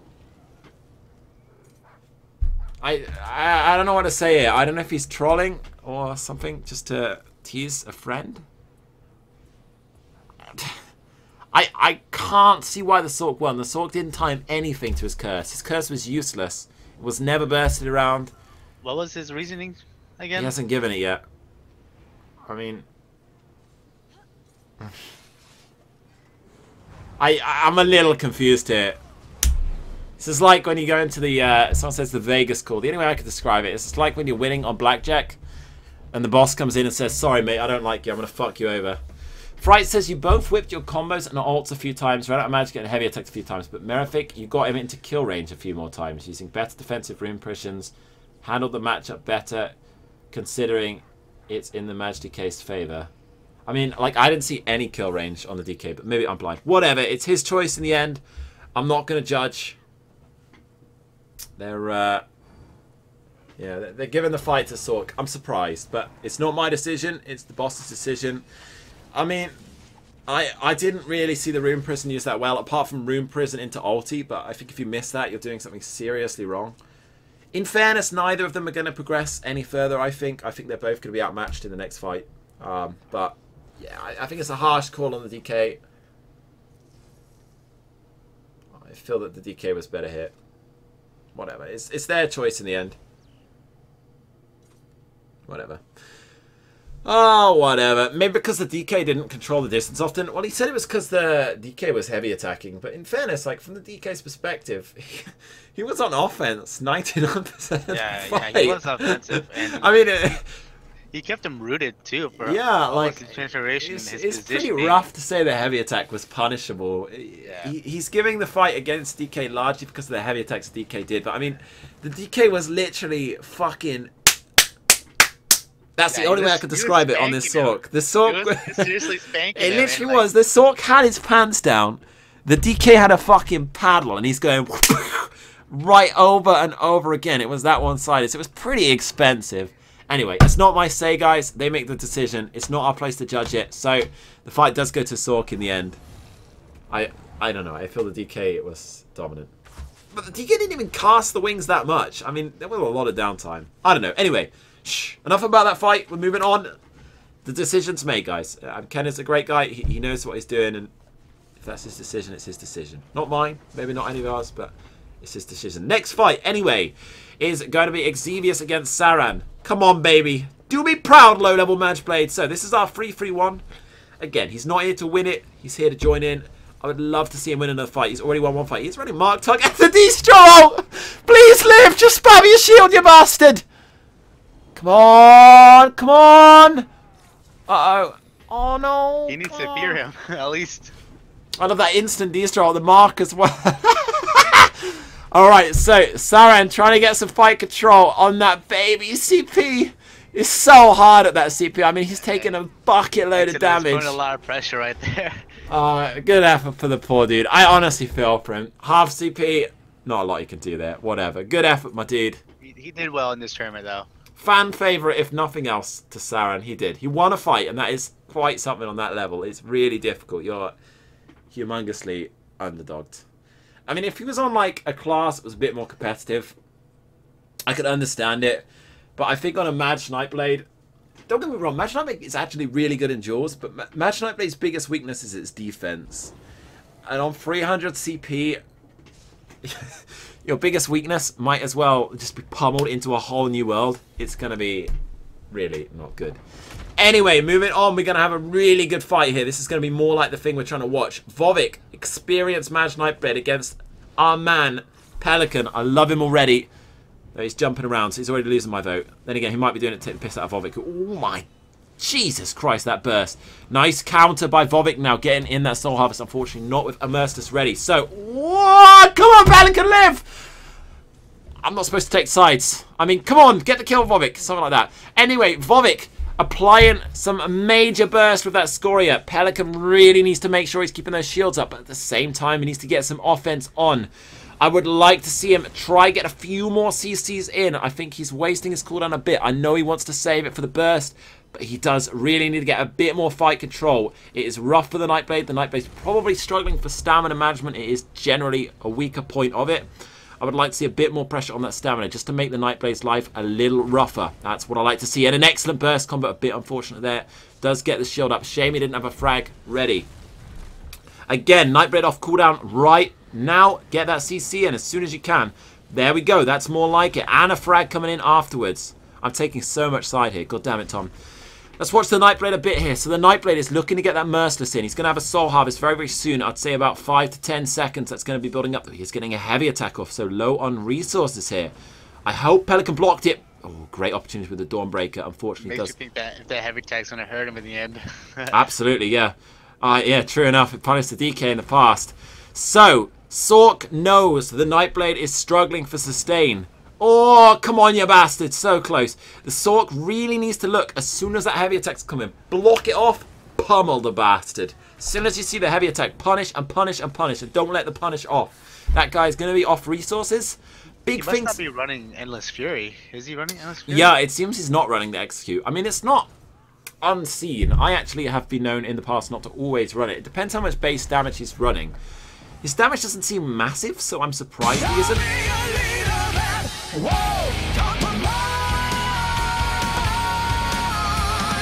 But maybe I'm wrong. Who knows? There is the kill. My man! The Sork coming in with a kill. Good fight. It was a nice one. A lot of high damage flying in from either side. Yeah, that was a very good recovery right there at the beginning. Absolutely, yeah. He had a very, very rough start to the fight. And well done to the Sork. Coming back for the comeback. Definitely last time's favourite. It was Marcel. Sorry, boys. Moontan has been promoted to the Maj Sork. Because apparently I keep thinking everyone's Moontan. Well done, Pelican. Great win there.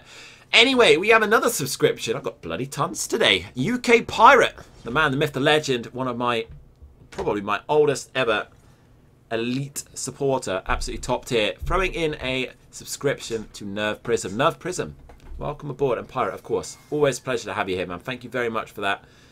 You're a lucky man, Nerve. Pirate's got a soft spot for you. He's got a heart of gold. And he's going to help you out. Welcome aboard, dude. Here we go. This one's going to be a fun one. I don't know how to judge it. Saber. Oh my god, this is going to be interesting for sure. Saber, really good. Heavy armor Standblade running that drinks for the slightly lower health, but full brute force aggression. Mega sustain. He's going to be against Tuppy. Now, Tuppy is going to be playing on the Magic DK low CP build. Both of these players performed very, very well in the previous fights. We already know Saber has some monstrously high healing. Really high damage, but can he break down that block of Tuppy? It's going to really come down to how patiently he takes his fight, how much aggression he can keep, and how much control he can take off of the DK here. It is not an easy deal. Tuppy pretty stuck in that low range, and this is dangerous. Great Fossilize. Does leap. That's a defensive leap there. I think the Tuppy's in big trouble here. This is a very different opponent. Saber really knows what he's doing. Super huge aggression, massive damage. Look at those dots ticking away on Tuppy. His health is disintegrating. Tuppy needs to get a bit more control. I've not seen him use talons in a long while. There we go. That's more like it. Keep the whips up. Keep the embers up. There's a Fossilize. A little wasted perhaps. He has just dodged, so it's going to go to waste. Oh, coming in with a Merciless, but well recovered by Tuppy with the wings. Excellent use. Honestly, I wouldn't have even thought of using that there. Well done, sir. Now, perhaps a bit of a dangerous waste there, and this is going to hurt. I think that we have a casualty. Tuppy is going down. Bit overused there. Good turnout. Good turnout from Tuppy. It was a good effort. I mean, he's come through some pretty rough rounds. Saber looking phenomenal, though. I think Saber's going to be a close contender here. I think even on the Stand Warden, Cody obviously with a huge class advantage, but yeah, I think Saber looking really hot there. Well done to Saber with the win. Hard luck to Tuppy. He did an excellent turnout. Battle scaling aside, I think he played really very well against our Sork, and I think he deserved his place there. Hard luck to him in the later stages. Anyway, next fight, we have our fellow streamer, Cody. He's going to be fighting against Notorious on the Stamina Templar. Cody's going to be running... Yeah, I mean, I don't know much about the way that his damage is going to fare against Cody's brute force. I've not seen Notorious enough to know, but Notorious was pretty tanky. Cody running that high burst Can Cody get the burst here? We will see soon enough. The Templar getting some great offense here. Really good start. But oh my god! That Stamina Warden is such a strong class. I really hope they nerf the class itself. Like, obviously, Cody is an exceptional player. On any class he's going to perform. But the burst that Stamina Warden can put out is huge. Stamina Templar now putting in a really good offense. Again, it's such a shame he doesn't have an execute on. That's once again another opportunity where an execute would have been a massive game-changing difference. He got him in range. A really important thing for the Templar to do here is try and keep a degree of circle kiting. What I mean by that is keep your opponent in close and move around slightly left and right just to bug off, quite literally, the bugs here from the scarabs and avoid that damage. Having the snare come in for Heroic Slash is going to give him a chance to do that. He needs to make sure he's ready to react to scarabs. He could also honestly block it if he's got the sustain there. Try and block it off. It's not going to be blocking the scarabs itself damage, but it will be blocking off the Dawnbreaker, which may come in straight after, and it's always going to happen. You know that burst is coming. Stamina Templar now with a big amount of offense. Again, he's really struggling to get that execute. Can you see a way for this Templar to get a kill here? I don't know. It's going to be very hard. He does not seem to be putting out enough damage out to Cody, and Cody's doing a pretty good job of healing. He's getting him down low a few times. There is the chance, but I just don't think he has an aggressive ulti or enough aggression on his ulti with an execute. I think he's going to really struggle to get. He's getting him down to like 30% here and there, but I can't see him getting the kill. No, I didn't see this, but someone in your chat earlier said that the Templar is running Repentance. You could easily switch that out for the execute. No, the Templar is using Repentance. No comment, guys. No comment at all. I would love to see him have an execute. Yeah, I mean, Warden is by far the tankiest class. Probably the highest bursting class. Without an execute, it's going to be rough days for that. Oh, well done. Brilliant block. That's what I like to see. He blocked off that Dawnbreaker. I'm sorry, but he would be a dead body if he didn't. So well done, sir. Looks like he's a bit low on stamina here, perhaps. Struggling to get a heal through. Oh, this is rough days for the Templar. He is having a rough time of it. My God, he's not been above 50% health in a long while. Lord in serious danger here. If a burst comes through, it's going to be very bad times. I don't know if he's just heal debuffed. I don't know if he runs reverb. He does go down. Great kill by Cody. Unfortunate for our Lord. Not really getting the heal off. He says he's lagging, but I think in that scenario it wouldn't have mattered much. He didn't have Power of the Light either. What? I didn't realise that. That Templar didn't have Power of the Light or an execute. Dude, he had the potential there. He just needed 2 more skills. An execute, Power of the Light. Something. He needs that burst. He needs some sort of burst. Anyway, bad luck to the guy. So, next fight, we're going to have Pelican. Yes, baby, against our Stamina Nightblade Arya. So, Arya was playing the heavy armor bleed-based setup, though he's not using the Axis. Pelican, absolutely beast mode on that Magisaur, playing beautifully in our previous fights. Really phenomenal gameplay. Yeah, I really fancy the Sork's chances here. The Nightblade was good, but I don't know if the Troll King's going to be much of a difference here. That Sork has a decent chunk of burst, great sustain, great all-round pressure, and he really was going to take control of the fight here, I think. Who knows? Maybe the Nightblade can get in. So from the Nightblade's perspective, he is keeping the image up well. That's going to lower the damage slightly. Cloak, not necessarily the greatest asset in this fight. I think it's going to struggle to get. There's going to be trouble. Arya down. Well done to our Sork friend. Sork moving up the leaderboards. I want to see him return. Oh, how much would you love to see the Sork move in against Tuppy? I would love it. Be heaven. Oh, no, wait, because did Tuppy go out? No, Tuppy went out the winning bracket. Tuppy could go against the Sork again. I loved that fight, dude. I want to see it again. Round 2. I want to see a kill. Next fight is going to be Mirifique against Xavius. So, 2 of our slightly less experienced. We've got Xavius playing the Stamina Nightblade medium arm build. He's going to be playing against our Mirifique. Mirifique is going to be using the Magicka Sorcerer. He needs to time his burst a little bit better here, but we'll see how it goes. Who knows? How far is it from the final? I'll give you guys a quick breakdown of the brackets as we are right now. So, semi-finals is going to be Saber against Cody in the winning bracket. And they will be playing for a fight in the finals against the winner of the loser bracket, which will either be Tuppy, Mirifique, Notorious, or Pelican. It's looking very likely on that board that we will see another Pelican-Tuppy situation. I feel bad for them. I think both of them are going to struggle against that Stamina Warden. I mean, Stamina Warden is major, major strong class. I really want to see that class nerf, but it's never going to be. Whatever.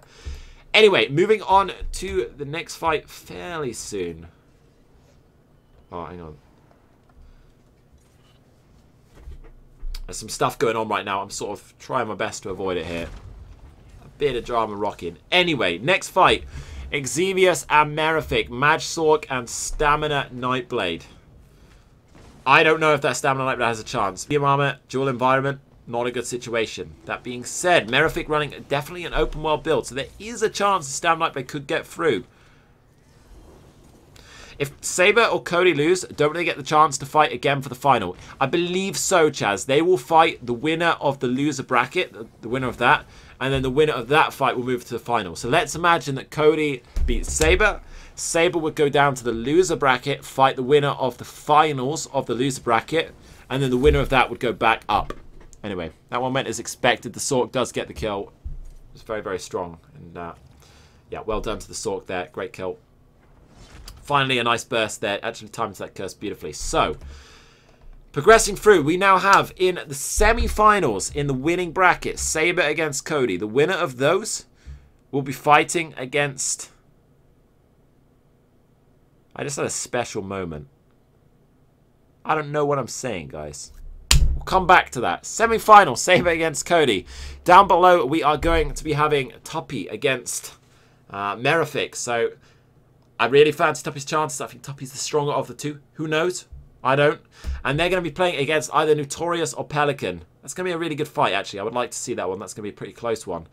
Now, I believe that the loser of the semi-final, Saber versus Cody, will move against the winner of the losing bracket. And then the grand final will be the winner against the winner of the losing and the losing bracket. That way, everybody has a chance to progress through the late rounds, even if they went out in the first fight. After all, let's say Saber or Cody lose. Pelican or whoever goes through in the next bit would have also only lost one. This should be a good fight, guys. We have Lord Notorious, who does seem to be having some lag problems today, but he's playing the Stam Warden. A couple of interesting skill choices that I am not seeing. Power the Light and an Execute I would like to see. Maybe he's running his raw open world build. If so, all respect to him.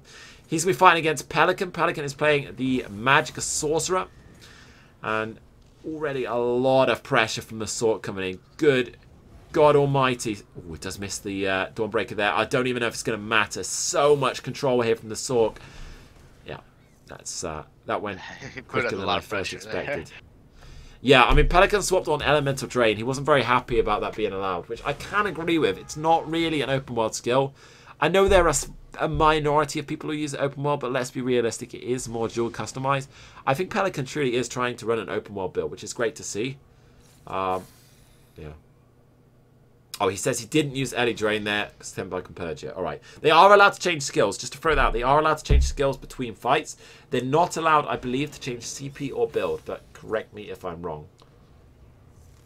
I don't know. Right. Anyway, bit of drama going on still in the chat. I'm trying my best to avoid it. Not my chat, the dual chat. I avoid that stuff. So, anyway, Pelican progresses. He is going to be fighting against either Tuppy or Merrick. I really want it to be Tuppy, and I think it's going to be Tuppy. I loved that fight so much. It was so good. I don't know who it's going to be, though. So, Tuppy against Pelican was the best fight out by a blue mile. It was just so much better. We'll see.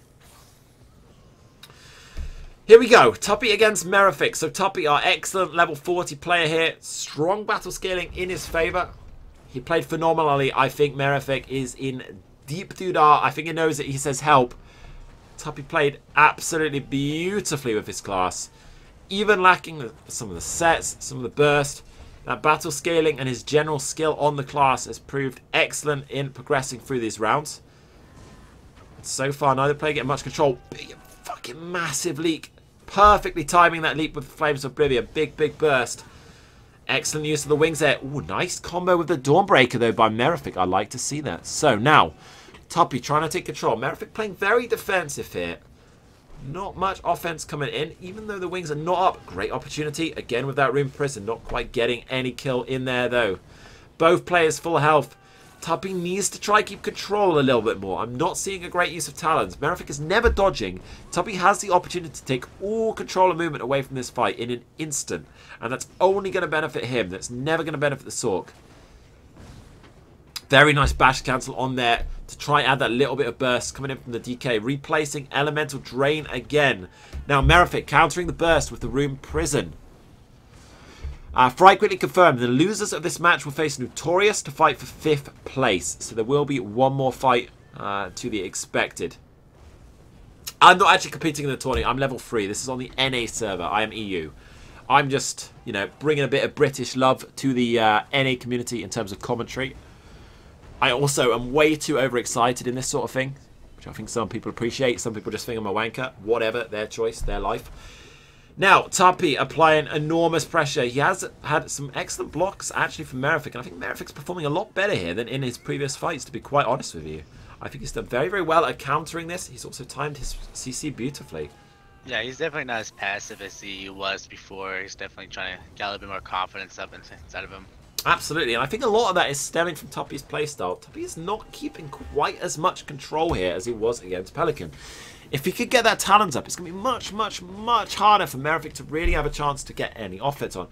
Is he going to block that? He doesn't block the heavy attack, so Mirifique getting the free resource return here now. Mirifique a bit defensive, probably fairly bad on stamina right now, I would imagine. Great block on the leap. I would like to see a Fossilized follow almost instantly. It's not coming. It needs to come there. Great time to punish on the stamina. Sork trying to time that burst, but unfortunately the wings are up, so he's not going to be able to capitalize on that opportunity. Both players full health now. Sork reapplying all of his debuffs, puts the Rune Prison on. Again, perhaps a little too early to get any burst potential from there. I don't know. I think it's going to be a slow fight. I think that it's going to be a tough one. Tuppy is actually slightly less in control of this fight than I first expected. How do you see this going, Scar? To be honest, it's a little too close to call right now. Yeah, absolutely. Perhaps it needs a bit of duration just to see who starts to make the mistakes as the mistakes come in. I mean, obviously the longer they fight, the more tired they're going to get. But at the same time, they're going to learn their opponent's movement. So perhaps he learns every time this happens, the wings come on. Or from the DK's perspective, every time I cast wings, he does this. Do I need to cast it then? Maybe not. And they need to look at each other's playstyle and find how they can counter each other out a little bit. Okay, we're moving back into the fights here. So, DK applying the burst. This talks to him really excellently with this Rune Prison to counter the burst potential. I've not yet seen him use it offensively. It's very used defensively right there. There we go. There's an offensive chance, but well countered by Tuppy. Popping those wings, great time. And an excellent burst following up. Perfect timing on the Flames with Oblivion again with that whip. Another defensive Rune Cage coming in. Tuppy moving to range. I really want to see Tuppy take fight control here. He's going to be far, far stronger in that close combat. I want to see him get close, stuck and personal. Nice English, Tom. Stuck in, close and personal. That's what I meant to say.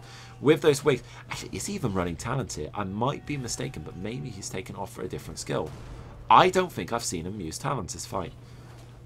Ah, he wasn't running Flames of Oblivion here. I think he's taken the strong advice to go Flames of Oblivion, but he's sacrificed at the detriment of his talents, and I think that's costing him his fight control slightly, and I'm not quite sure he's got the playstyle down entirely for that. Okay, so, different scenario, no talents. We're looking at this fight from a different scenario.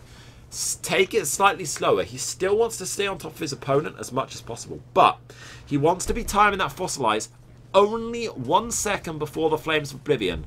Simply spamming it is not going to give him the opportunity. It's entirely feasible to play without talents. Completely possible. And actually, in some scenarios, really, really strong. Talents is expensive. As much as it gives you some control, it is very expensive for the tiny dot that it's giving. It's not that much damage. To play around that, you need to time the burst far more aggressively on your Fossilize. So that Fossilize comes in just before the Flames of Oblivion. Whip, whip, and land it all in at once. If you have an ulti, even better. Pirate, thank you very much for your generous support today, mate. It's always a pleasure to see your face around there. Have a good evening. Good luck with work, wherever you may be going, man. Have a good night. With Tuppy not running talents, it might also explain why Mythic Pie is also able to be a bit more offensive now, since he's not always constantly True, yeah, true. I mean, like I said, it's entirely viable for a Magic Kid. I've run it myself in the past to not run talents. There are opportunities where it is not a bad choice, and actually can be a really good choice, especially if he's running a very aggressive build. I'm not sure how I feel about doing without Scoria. The really nice thing about Scoria is without the talents, you don't even need your whip sometimes. Scoria, Flames of Oblivion, and ulti is often enough to do it. You've got sort of a 4 or 5k Scoria. Flames of Oblivion, honestly, has a good chunk of health. That's probably 3, 4k as well. 7. And in Leap, you're probably talking 10k unshielded on this guy. 17k in a split second. If you weave your bashes and light attacks in that, that's some major, major burst. And you're probably going to get someone in straight after it. I really would like to see the DK. There we go. That's more like it. I was about to say timing to his Flame of Oblivion. Beautiful burst. Gets the Fossilize in. Whip into the Leap as the Flames of Oblivion hits into the prop whip. Not quite enough to do it. That's exactly the combo he wants to do. Get control. Get the dots on. Once the dots are on, get that Flames of Oblivion timing down. Whip. Flames of Oblivion will hit on the next whip or the Leap. And then if you've leaped, one final whip to get the kill. That's how he needs to get it.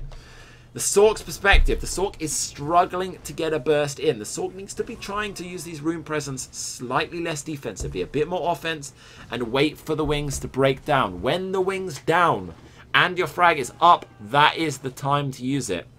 On the other hand, the Sork, the DK playing beautifully with his wings here. You notice he's not bothering to put it up here. The Sork is only really getting his aggression through his... In fact, is that Sork using Duel? Is it Duel?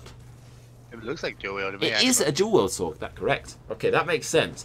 So, in that case, the DK is playing this phenomenally well from a wing perspective. He's not even bothering with wings unless frags is ready. Why bother? It changes nothing. Nothing at all. It's a waste of time. There's nothing to reflect. But he needs to make sure he's keeping the uptime against those frags because the Sork does have the opportunity to punish. I don't think the Sork has enough burst here. I think he needs to look at other opportunities. We'll see. Maybe I'll be wrong. I think the DK will end up getting this fight, be it by a kill or a tie. But that being said, the Sork's defense is really good right now. And I don't know if I see him getting a kill. So maybe out the blue here, a crit combo could honestly change this. Chat, do you want to throw a prediction in here? Because I am a little lost for what to say. It's... not the most exciting fight right now, actually. A little less exciting than I thought it was going to be quite honest with you. If you had to vote, chat, Sork or DK at this point, it's a distro Sork? I'm not sure it is. It's definitely a resto. Sure. I'm trying to see the weapon swap. We just gotta see if he throws out a flame reach or anything like that, because I haven't seen one. Oh, it is a distro. Okay, it is a distro. Alright. I take it back. It is a distro. That explains why the burst is slightly less in this sense. I think in either sense, whatever the Sork's using, his burst's not quite there, and he's using it a little defensively on the prison. I'd like to see the Sork be a bit more aggressive. I feel really bad because I've been very negative about this Sork. He's done nothing, you know, he's done nothing terrible in his playstyle. He's clearly joining into this. He obviously knows what he's doing as a Sork. I honestly feel he's had a pretty rough draw of opponents, actually. I think in every single bracket, he's had probably the strongest person or second strongest person in that section. He first came up against Cody on the Stamina Warden. I'm sorry, but if a Magic Sork beats a Stamina Warden in a duel scenario, even on an equal player scale, I'm going to eat my pajama bottoms because it ain't going to happen. It's such a one-sided fight. I feel he had a rough time there, and then after that, he's not had easy fights at all. I mean, Tuppy definitely the strongest in this bracket at this point. Outside of Pelican, of course, who he could be coming against, which could be a really interesting fight. Chat, pretty mixed opinions here. I am seeing a mixture of the distro Sork and the DK. I don't really know. I would like to see him end this pretty soon. I can't see this progressing anywhere. I don't think either the player really quite have the kill potential here. I mean... I don't know how to judge this. I feel the Sork's been very defensive for the last chunk. It is difficult against the wings when the DK is playing so smartly, but there have been opportunities to punish it. Like right now, he's got a frag ready. The DK is CCable. Throw a prison down. Take control. Too late. Now he's going to get bursted. He needs to look a little more for those opportunities. Wings are down, back up. No point wasting the CC. Play a bit defensively. Wait it out, wait it out, wait it out. Wings are going to break now. Place your CC just before you've got your frag ready. Kenneth is going to call the fight. I'm glad the end of that was slightly quicker. I'm not a big fan of that fight, to be honest with you. Yeah, I can't say what's going to go on either. Kenneth summarizing it in a 5-sentence word. See if anyone's good enough to summarize that 5-sentence word before I say it. Alright, too late. Fright says this is a cancer matchup. Yeah. Fright is saying, Tuppy, you had the kill potential barely. Mirifique, you did not. Sorry, but it's going to Tuppy. I agree. I think the DK in a million-hour fight might have got the kill. I don't think the Salt would have got the kill there. Yeah. The fight is going to go to the DK. I think it's the correct choice. I said a 5-sentence word. Fuck, I meant a 5-word sentence. It's late, guys. It's 2 in the morning for me. Calm down. Don't be too mean to me. It looks like we're going to be seeing Tuppy and Pelican fight again now. True. Oh, I'm looking forward to that. That should be a great fight. I'd like to see Tuppy take everything he's learned from the previous fights here. I want to see him run Talons, Fossilize, Flames of Oblivion. Control, more control, burst. Perfect for against the Sork. Is he going to do it? I don't know. That's his choice, but that's what I would be doing here. I think it could even be the fight we're moving on to right now. It's tough to say. I just fell off the edge. Fuck. Nobody saw that, guys. Nobody saw it. British accent is in trouble. I think I just lost my duel against the cliff. Leg it, my dude. I don't even know if we can get up this way. God damn it. It's just funny seeing you here with all of us all geared out and you in your pajamas. Please. I'm actually wearing pajamas in real life if anyone's fascinated. I'm wearing pajamas bottoms because it's absolutely boiling. My heating's on full blast because we're drying some clothes. Right, so we are going to be moving to the winning bracket here before we decide the grand final. This is going to be Cody against Saber. Cody on the Destruction Overlord class, aka Stamina Warden. Saber playing phenomenally though on his Stamina Nightblade heavy armor build with the bow and two-hander. I don't know, is Saber's food on? I can't see anything. God damn this guy. Some guy trying to take the piss and stand in front of me. Oh my god, both of them taking some serious heat at the start. This is going to be rough for Saber. He is going to have a seriously hard time. Class per class, he is definitely outmatched here. He's going to have less burst, miles less survivability, and he's probably going to have less buffs. But Cody is no weak player on top of that. Cody is an excellent tier player. Saber, on the other hand, is phenomenally well played. Every fight has been pretty one-sided. Even against some strong opponents, he's been destroying it. I have heard from my stream that he's an extremely good duelist. Really knows his shit.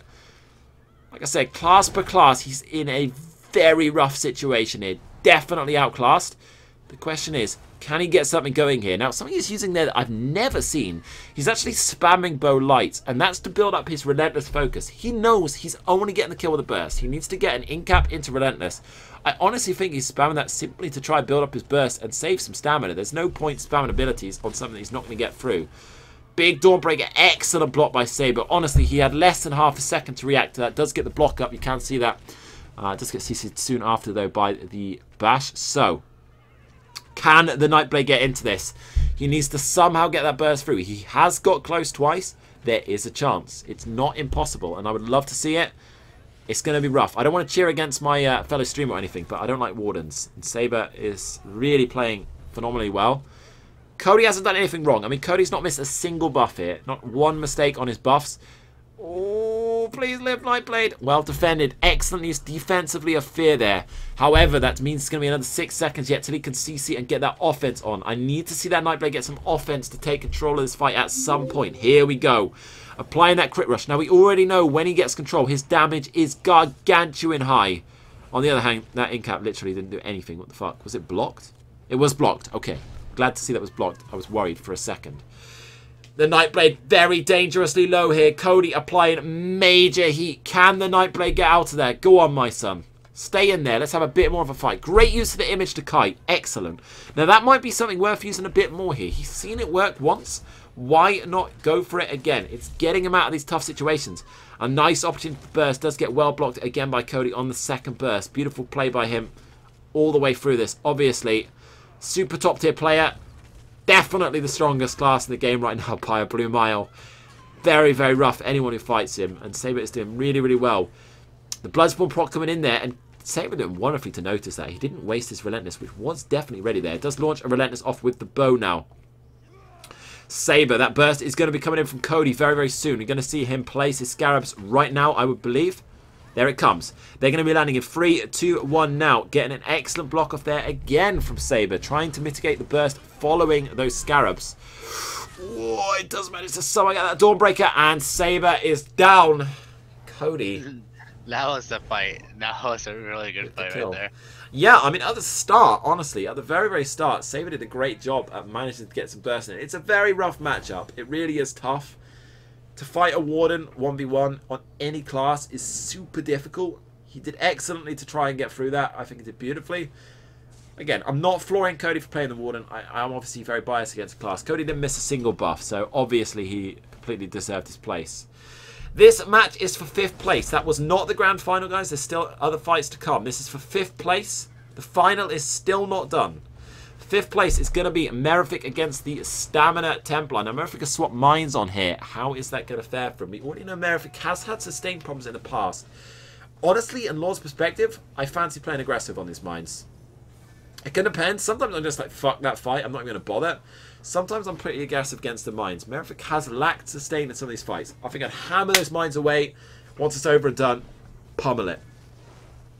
We'll see how it goes, though. So, I am not sure how this is going to go. Lord has had some really great sustained pressure, but he doesn't run Power of the Light. He doesn't run an Execute. His kill potential is very low. It's going to be really difficult to actually get a kill off. On the other hand, Mirifique has also not taken a single kill this tournament. I could see this going all the way. What about you, Scar? Any say on the fight?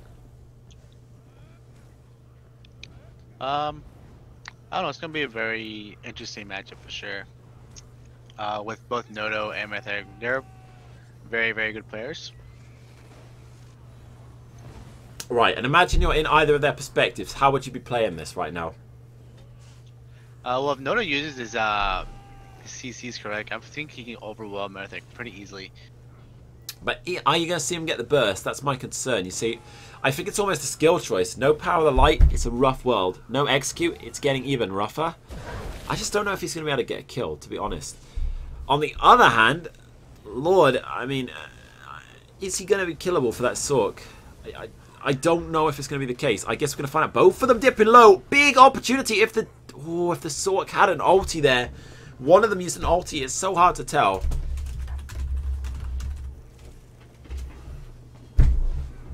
Now, the Sork taking some serious heat from the Templar. Chat, any predictions, throw it in. I don't really know what to say here. Like, both of them are fairly defensive builds. Not full defensive, but I think they're lacking the burst potential that I would like to see really appearing here. Nothing wrong with their playstyle, nothing wrong with the build.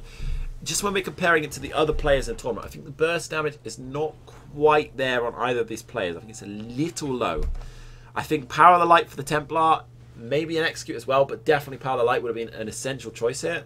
I think from the Sork, it's more about practicing the timing or curse than anything else. I also do worry about maybe his CP placement on this damage. I just feel it's lacking a tiny bit, and I don't know what it is, but something's not felt right the whole tournament. I'm not an experienced player on either of these classes, so I'm not the best to commentate this. I don't know Stamplar at all, other than I hate fighting it on a DK because it's horrendous. I'm not that experienced on Magsork. I'm trying to play some interesting builds at the moment, working on those as we speak across the past few days. But yeah, it's difficult for me to judge this one. I hope this gets ended pretty soon, because I think I am more likely to suddenly take off into space on my leather chair than we are to see a kill in this fight, to be quite honest with you. I'm seriously like about to fall asleep right here just watching these two. They really haven't lowered each other's health too far. Yeah, I can't see this going very far. I feel like doing a quick game with the chat. So chat, I'm not giving you anything for it, but just because I'm bored shitless. I picked a number between 1 and 1,000. Chat, who can guess my number? It's going to be more exciting than this fight, let me put it that way. This is one generously slow fight. This is not going to be anything. 1 in 1,000, can anyone guess the number? I've typed it in the chat ahead of time. I'll narrow it down slowly as we go. It can't be more boring than this fight, so at least we're keeping it interactive. Nobody's got it yet. I'll tell you if I see the first number. I've not yet even seen the first digit of the number. We'll narrow it down slowly. My number will be 872. Disastrously far, I'm afraid, but that'll give the other guys a hint at least. Oh, great. One person getting fairly slow. I've finally seen the first number right, and actually it was incredibly close. He just added another digit on for no reason. Anyone noticed his chat? Dane's Wolf close. One guy within one number. Tamman. No, wait, that wasn't one number, but it was close. Sorry, guys. The fight's boring. No one likes the fight. Screw the fight. Okay, people are starting to find out the first number. I'm seeing a lot of the first number pouring in chat. One very, very close. I'll give you a hint. Pink chat is seriously close to the number here. Anthium also very close. Alright, just to make it even more interesting. Glyphic's got the right last number. So does Bulk. But no one's... Alex, I don't know what that was, but it ain't that big a number.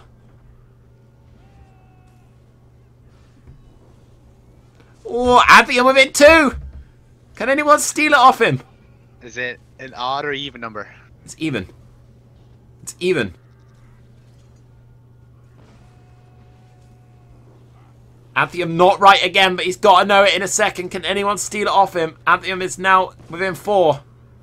Oh, someone was 1 away. Daytooth, come on. Go on, my son. Oh, come on. Anthium's got to get it. Anthium's wrong again. Oh, Tesco Biscuits gets it. 364 is the number. Well done, Tesco Biscuits. Stealing it in. There we go. Oh, God, they're still fighting. What else can we do? I know. We got like 300 people here in the chat. What about like 300 resident sleeper emotes? Because that about summarizes this. This isn't going anywhere. There's absolutely no chance these guys are killing. They might as well end this with a coin flip. You know what? I've got a coin here, actually. Heads or tails? This is which way my vote's going. Heads or tails, Scar? I think he died of boredom, actually, guys. Sky, you still alive? Sorry, my push to talk wasn't there. Oh, that's alright. Heads or tails, mate? I'll go with tails. Alright, Mirifique if you're right. That's my vote. Tails it is. Alright, Mirifique wins, guys. Right, let's move on. It ain't going to go anywhere here, guys. Nothing against the two guys, but like, there's no kill potential from either of them. This ain't going to go anywhere. No, if you got any... Knowing our luck, it's going to go to the Lord. Probably true. We're always wrong. We are always wrong. Chat, if you've got any questions, now be a good time about anything I've said over the day, perhaps some of the combos I've mentioned, some of the builds, some of the players. Now's a good time to say. We have Kevin. He says, would you run Igneous Shield on your dueling build, or are you still against it? I would not run Igneous Shield unless Jorux was allowed. I think, to be honest, if Jorux was allowed, you're probably still screwed without a Resto Staff. But I would run Igneous Shield to try and get me at least some sort of heal off. It's not a skill I would choose. My skill bar, honestly, I'm not a big fan of customizing, but I'd almost always run my dual bar, to be quite honest with you. My open world bar, sorry. How do you get so much money, Blobs? Like, what the heck? I don't know. Maybe I'm just sexy. What do you get if you win a duel against a player? Ego. Jump in there and kill them both? I didn't want to show off, mate. You can get achievements and a title. True, yeah, there is. For 100 kills, I think it is, you can get it. Ketchup on the side or over the chips? Neither. Tartar sauce is way better a sauce. Sweet chili, but on top of both of those, piri-piri with chips is glorious. I just totally remember that your guys' chips are French fries to us. Well, no, not really. You see, French fries for us would be a separate thing to a chip. Chips are the beefy fuckers. You could also get potato chips, which are like thin, round chips, and then you got potato. You've got the whatever you said, fries, which would be like a really thin chip. Depends where you go. Like a McDonald's chip would be actually a fry, but a proper chip would be like a fat ass chunk of potato. What do you think about the Sunset? So Sunset's an interesting set, but I prefer front bar willpower, back bar burning spell weave in all occasions. I think overall it's more stats. Do I have a Stamplar build? I don't, but there are some out there. Have a look on YouTube. There's definitely some good players out there with them. Yeah. What do you order from a fish and chippy? I'm a pretty simple man. I go in there and say, listen, mate, do you do curries? No, I'm kidding. If I'm going to fish and chips, I mean, it's not like the most exciting meal for me, but I would normally order a large cod and a large chips because I'm a big guy. Tall, not fat. I'm actually skinny as fuck. Am I going to level a Blobplar? Maybe someday. Who knows? Guys, why is this fight not called? If they put a timer... Alright, one more minute. We're nearly done. I'm nearly falling asleep. You know the saddest thing is, my bed is less than a step away from me, and it's looking so appealing right now. It's 2:15 in the morning. The last thing I need is tank-on-tank action. Is 1.5k Mage recovery with 39k Magicka and 21% reduced cost enough to sustain a Magplar? If that's in light armor, I'm going to have to be strongly no. If that's in heavy, strongly yes. When are you going to do a new Mageblade build? When they fix Cloak, to be honest with you, mate. Alright, fight is called. I don't give a shit who they vote. Chat. The coin said Mirifique, so we're going to vote Mirifique. But honestly, like, that was not going anywhere. That was stale as fuck. I did not enjoy that fight in the slightest. But the next fight should be a good one. The next fight is actually my favourite fight. So it's a return, good recovery. I honestly stopped paying attention to the fight after about 5 minutes because I just knew that wasn't going to go anywhere. It was so clear. I don't even care which way he votes this, actually. I truly don't care which way he votes it. Salt and chili chips? I'm not a big, like, chip fan. Alright, he gives the vote to the Stam Warden. I don't even have an opinion. I stopped watching after a minute. It was boring. That was not an exciting fight. I want to see the big boy fights. Tuppy and Pelican. It's what I like to see. I like the Tuppy Pelican action. He says the medium armor Stamplar of 22k health. I mean, true. He's pretty tanky for his health, and medium armor is respectable. Definitely true. But I didn't watch the fight itself, to be quite honest with you. I wasn't watching it at all. Right, so at that point, we are progressing on a bit. So 5th place is going to go to our man, Mirifique. Unfortunately, Pelican says he's lagging. But Pelican will be moving against Tuppy. The winner of those will take on Saber in the final of the losers bracket. And the winner of all of that will unfortunately be placed against Cody's Death Warden. Nobody likes fighting a Stam Warden. Nobody wants to fight Cody. It's a bad combination for anyone. I feel bad for whoever that is. They're probably fucked. Cody's going to be making some easy money here, I think. But who knows? There are some players here, sorry, who are proving themselves pretty strong. I think Tuppy will be in trouble on that low CP. It's a bit squishy. I don't know. Pelican, maybe. But Sork against Warden, not a good matchup at all. Especially with the reach combo. I don't think he's ever going to get through the Crystal Shield. And Cody's already taken down Saber, but there was a chance where Saber could get a kill, and it will be 2 out of 3. What's the tournament reward? There is a total of 2 million in gold.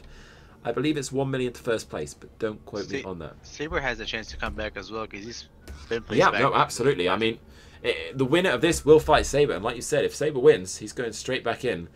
I truly believe out of all of these, even though it's going to be a really rough matchup, Saber has the most chance to beat that Warden.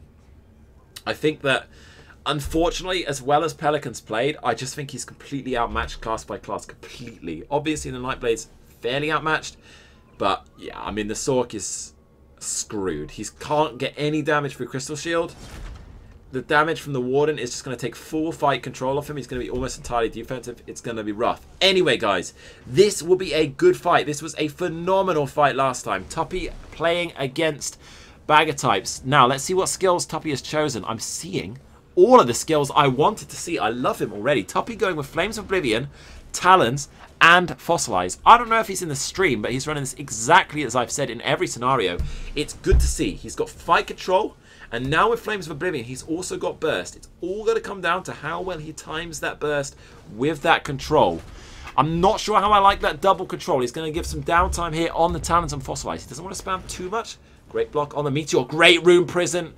Nice attempt by Pelican to take the burst, but again, Tuppy putting the offense on. This is how a good duel looks. Both players putting major offense on each other. A lot of damage, both with kill potential. This is an excellent duel. This is what a duel should look like. Excellent leap. Unfortunately, a big kill. Oh my god! What a kill! No way! What a kill! Absolutely beautiful burst. Flames of Oblivion, Talons, and Fossilize. I've told people over and over again, it's the way to go. Whip, leap, Flames of Oblivion connects with the leap, and then the whip for the kill. Tuppy saying, and thanks Blobs for the advice. He must be in the stream. Well done, Tuppy. Phenomenal play. Honestly, beautiful. That's how you get a kill against the Sork. Flames of Oblivion generates your burst. Whip, Flames of Oblivion connect with the ulti. Whip, and that root control. Very well played, mate. Beautiful. Excellent. Just such a good kill. Really, really enormous. Okay, moving on. We are going to have Tuppy moving against Saber. Saber on the Stamina Nightblade. This is going to come down to Tuppy's management of stamina. I can't put any influence on this. I can't put any say on this. It's all going to come down to how well Tuppy manages his block. He needs to be very wary against when he's blocking. He cannot just hold block with that fear, and he cannot just hold no block with the damage. He needs stamina for the burst, or he is not going to have the healing. It's rough. He's struggled against the burst before. He has the skills on his bar to get this now. It's going to come down to how well he manages his stamina. Come on, my son. Now, Saber is, I'm sorry, more likely to kill that Warden than Tuppy, no matter how well Tuppy plays. But I would love to see him get through just because of how much he's learned during this process. Needs to try and get some control here. It's going to be pretty rough, though. I mean, we know Saber was really putting some high pressure on him. It's going to be very, very tough to get any offense here. In Tuppy's case, he needs to keep some fight control. Talons, Fossilize. One of those needs to be on at almost every case. Shadzilla is such a pain in the ass. I'm actually going to see if he's in that guild. Tuppy in a bit of trouble. Nice burst though, and actually that flame's not quite connected before the rally heal. Very well done to Tuppy on the heal. Now, both players back up. Can Tuppy keep the control? He needs to keep that control with the talons. Keep a bit of distance between him. Try and minimize the amount of time that Saber can actually get attacks on him. Just keep the range of Whip. Whip has an 8-meter range. There's no need to stay on top of your opponent. Keep control and try your best to make the most of that control. Tuppy a little low on health. Can he get a heal off? Ooh, big heal needed. He needs an Ember. He needs a Whip. Oh, he does get a heal off. The Ember's coming through.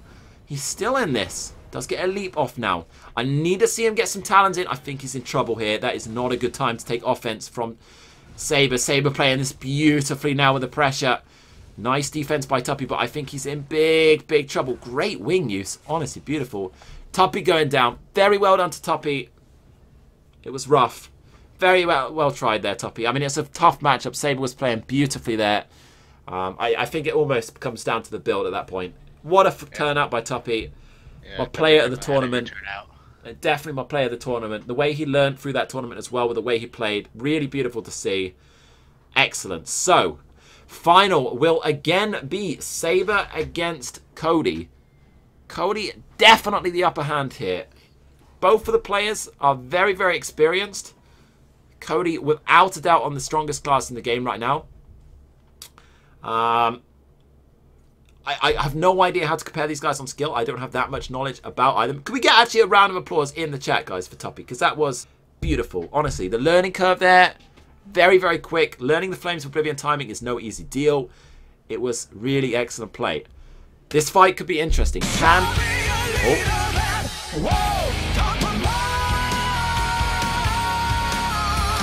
A sub coming in as well. Sidious subscribing. Thank you very much for that, man. Much appreciated support. I do hope you are enjoying this tournament. This will be the finals. Best 2 out of 3.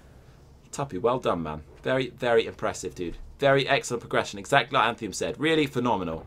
Excellent stuff. So, Sidious, thank you for the sub. Maybe you'll bring our boy Saber some luck. Maybe you'll send it all over to our fellow streamer, Cody. Exactly like... Kenneth said, this is an old school player matchup. 2 super experienced players on the NA server. Top tier duelists. It's going to be rough against the Warden. It's going to be tough. I like Cody. Fellow streamer. I've got to put my favourite on the Nightblade as my one I want to win. I've got to put my favourite on Cody as the one who I think will win. But maybe it's possible. Saber did get close in the first fight. He has 2 out of 3 fights. He only has to land that burst twice. And it is possible. It's all going to come down to how invisible he can make that in-cap. He needs it to not be obvious. He needs to build up the Merciless and try and get that in-cap through the block. If he doesn't get it through the block, Cody is going to block it. He's got excellent reaction time, excellent skill set. The buffs are not going to have any duration. And Cody, big offense here. Saber, nice recovery though. Getting back out of trouble and a great counter with the in-cap. And now some pressure coming in against the low healing. Nice reverb from Cody. This is how you use your CP. Not your CP, your CC. Turning your defense and offense into one unique flow. Make that CC take your defense and transition into your aggression. Both players doing it absolutely flawlessly here. It's great to see. So Saber, really interesting playstyle. I've never seen anything like it, but it's been so successful. I've heard great things about his play in general. He's playing a lot of this sort of passive bow lighter to build up his Relentless and then moving in for the kill after that ranged aggression. And it's really working out for him. Nice burst, but huge counter burst again by Cody. Not giving a shit about that offense. Massive Dawnbreaker. Both players again recovering to full here. Now, Saber, in my opinion, is doing better than last time. But last time he ran out of stamina. Can he manage to do that? I think in his case, he needs to try keep slightly more offense in these fights. Great opportunity. And Cody popping a potion there. So, now is the time for Saber to turn the heat on. That potion burst heal is gone. If he could build up the Merciless and the Incap, there is a chance to go. Why has Cody got 2 Bettys? One's the normal pet mate, one's the summoned. He's not going to have downtime on it, but it's not a bug or anything like that. Great block again by Cody. He's countered so many of those Incaps that he might not be in a block. He might be using immovable pots. I think they're allowed. I'm pretty sure they're allowed. I can't see why not. It is rough to fight against. I could be wrong. Maybe he just blocked it. Maybe he was on CC cooldown and the Incap was wasted. Hard to tell from where I am. I mean, they were right underneath. The big burst. Saber in trouble. Dipping really low. Much better use here, though, of that shadow image. I've got to say, it's significantly more improved. The fact that it's not beaming is just an error on my screen.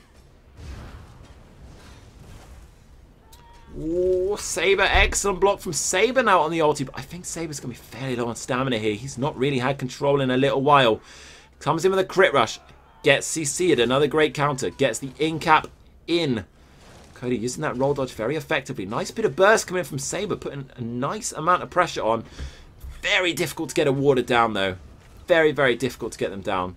Pets are not allowed. I don't know. I don't think they're too judgmental on that. I think a lot of these guys have been using it. There's nothing wrong with a pet. It is giving them the resource, etc. I don't know what's up with that. It won't kill anyone. It's not the end of the world. I mean, it's not exactly obtrusive. Both players on full. Great Incap. That's an opportunity and a half. Shame he didn't have that Relentless. That was a very, very nice timed Incap. Cody probably going to look to Dawnbreaker very soon. He's definitely going to have that ready. And here is a good opportunity. There it comes, but he does manage to miss it. That was the perfect time to go for the burst. Saber was playing fairly aggressively. The Scarabs were due. Not quite getting the kill, unfortunately. So both players back in the center. Saber doing much better this time. He's adapted quite well from the previous fight. A little better on the management of his resources. Much better on the management of his defense. And I would say his offense is better. It's going to be tough. I do think if Saber gets this, I may launch something across the room in excitement. Again, I love Cody. He's a great streamer. Brilliant player. But if I can see a Warden lose in a duel, I will be very excited. I love this Nightblade's playstyle. Honestly, I want to try something similar now. It really is an interesting playstyle. So, Nightblade trying to regain some fight control here. He does take a lot of pressure from Cody there, and he is currently debuffed. Going to take it a little slow here. I like that choice, using the Relentless just to take a little bit of pressure off. No Crystal Shield here from Cody. That's an interesting choice. I might consider using that against the Relentless. I don't know whether it's absorbable because it's not a magic projectile. It is stamina.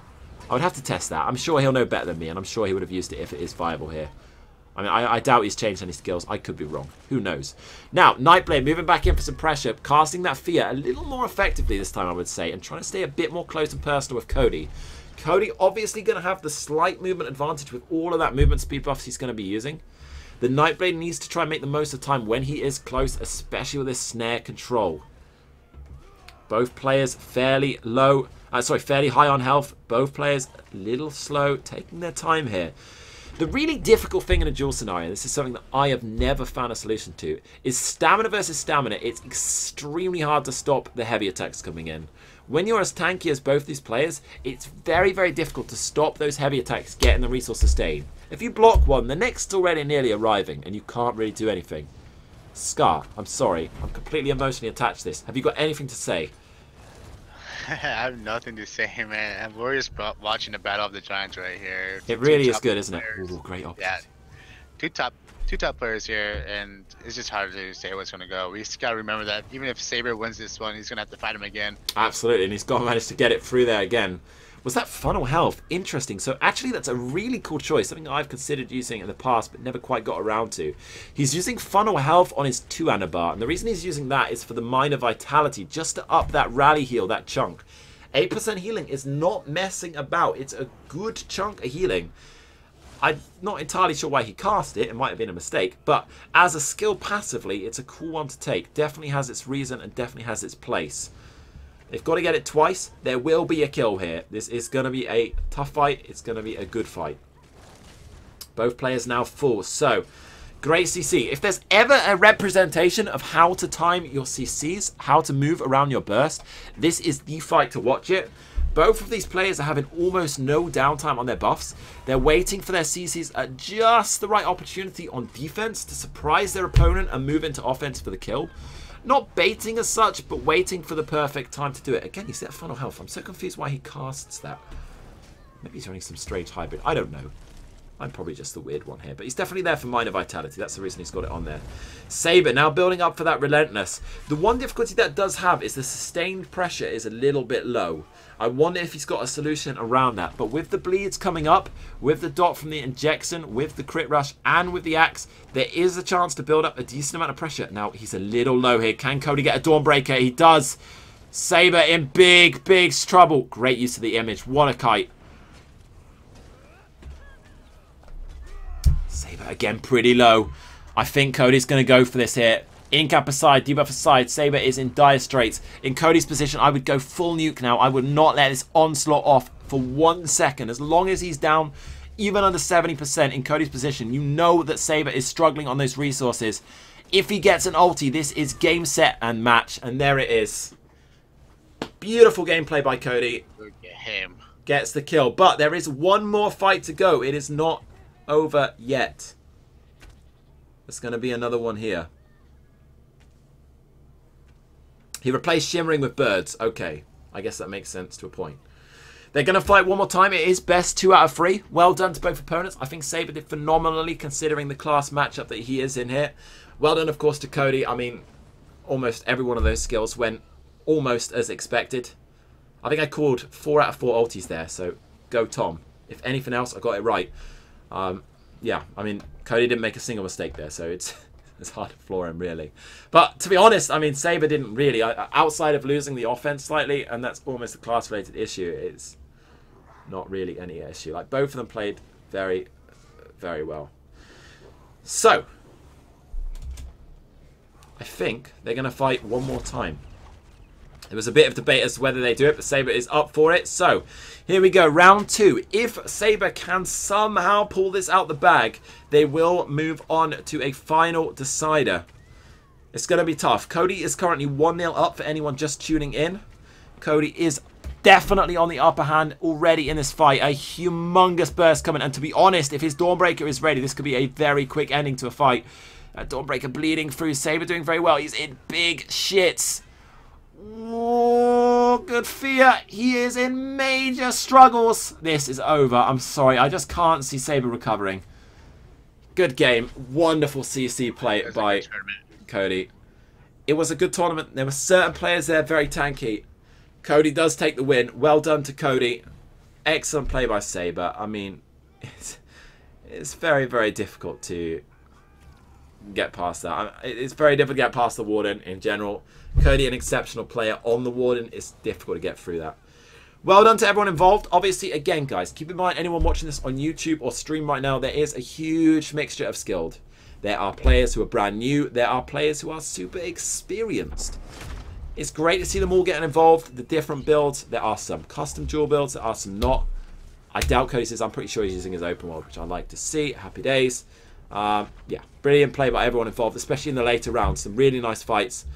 Player of the tournament, in my opinion, of course, my favourite, Tuppy. Great comeback, great learning against the Sork. Huge progression curve on how he was timing that burst. Well done, sir. Well done, everyone involved. So, that will be the end of the tournament. If you want to see the whole thing, it is obviously going to be on my YouTube. Some of you are probably hearing me say that on YouTube. Well done, sir. I hope you guys enjoyed the tournament. It was really cool to see. Thank you for the potato. That's very, very generous. Enjoy the day, guys. I am going to end the stream there. Thank you, everyone, for watching. I hope you enjoyed the commentary. I hope I wasn't too enthusiastic. Scar, I'm so sorry if I talked over you a bit today. I was a bit chatty today. Oh, no. It's, like I said, dude, it's all right, man. Yeah, still. It's always nice to have your opinion there for when I go stale, which probably for everyone listening to my British accent is a bit too much. Well done, everyone. I'm going to send you guys over to Shay now. He is currently streaming some PvP. I would send you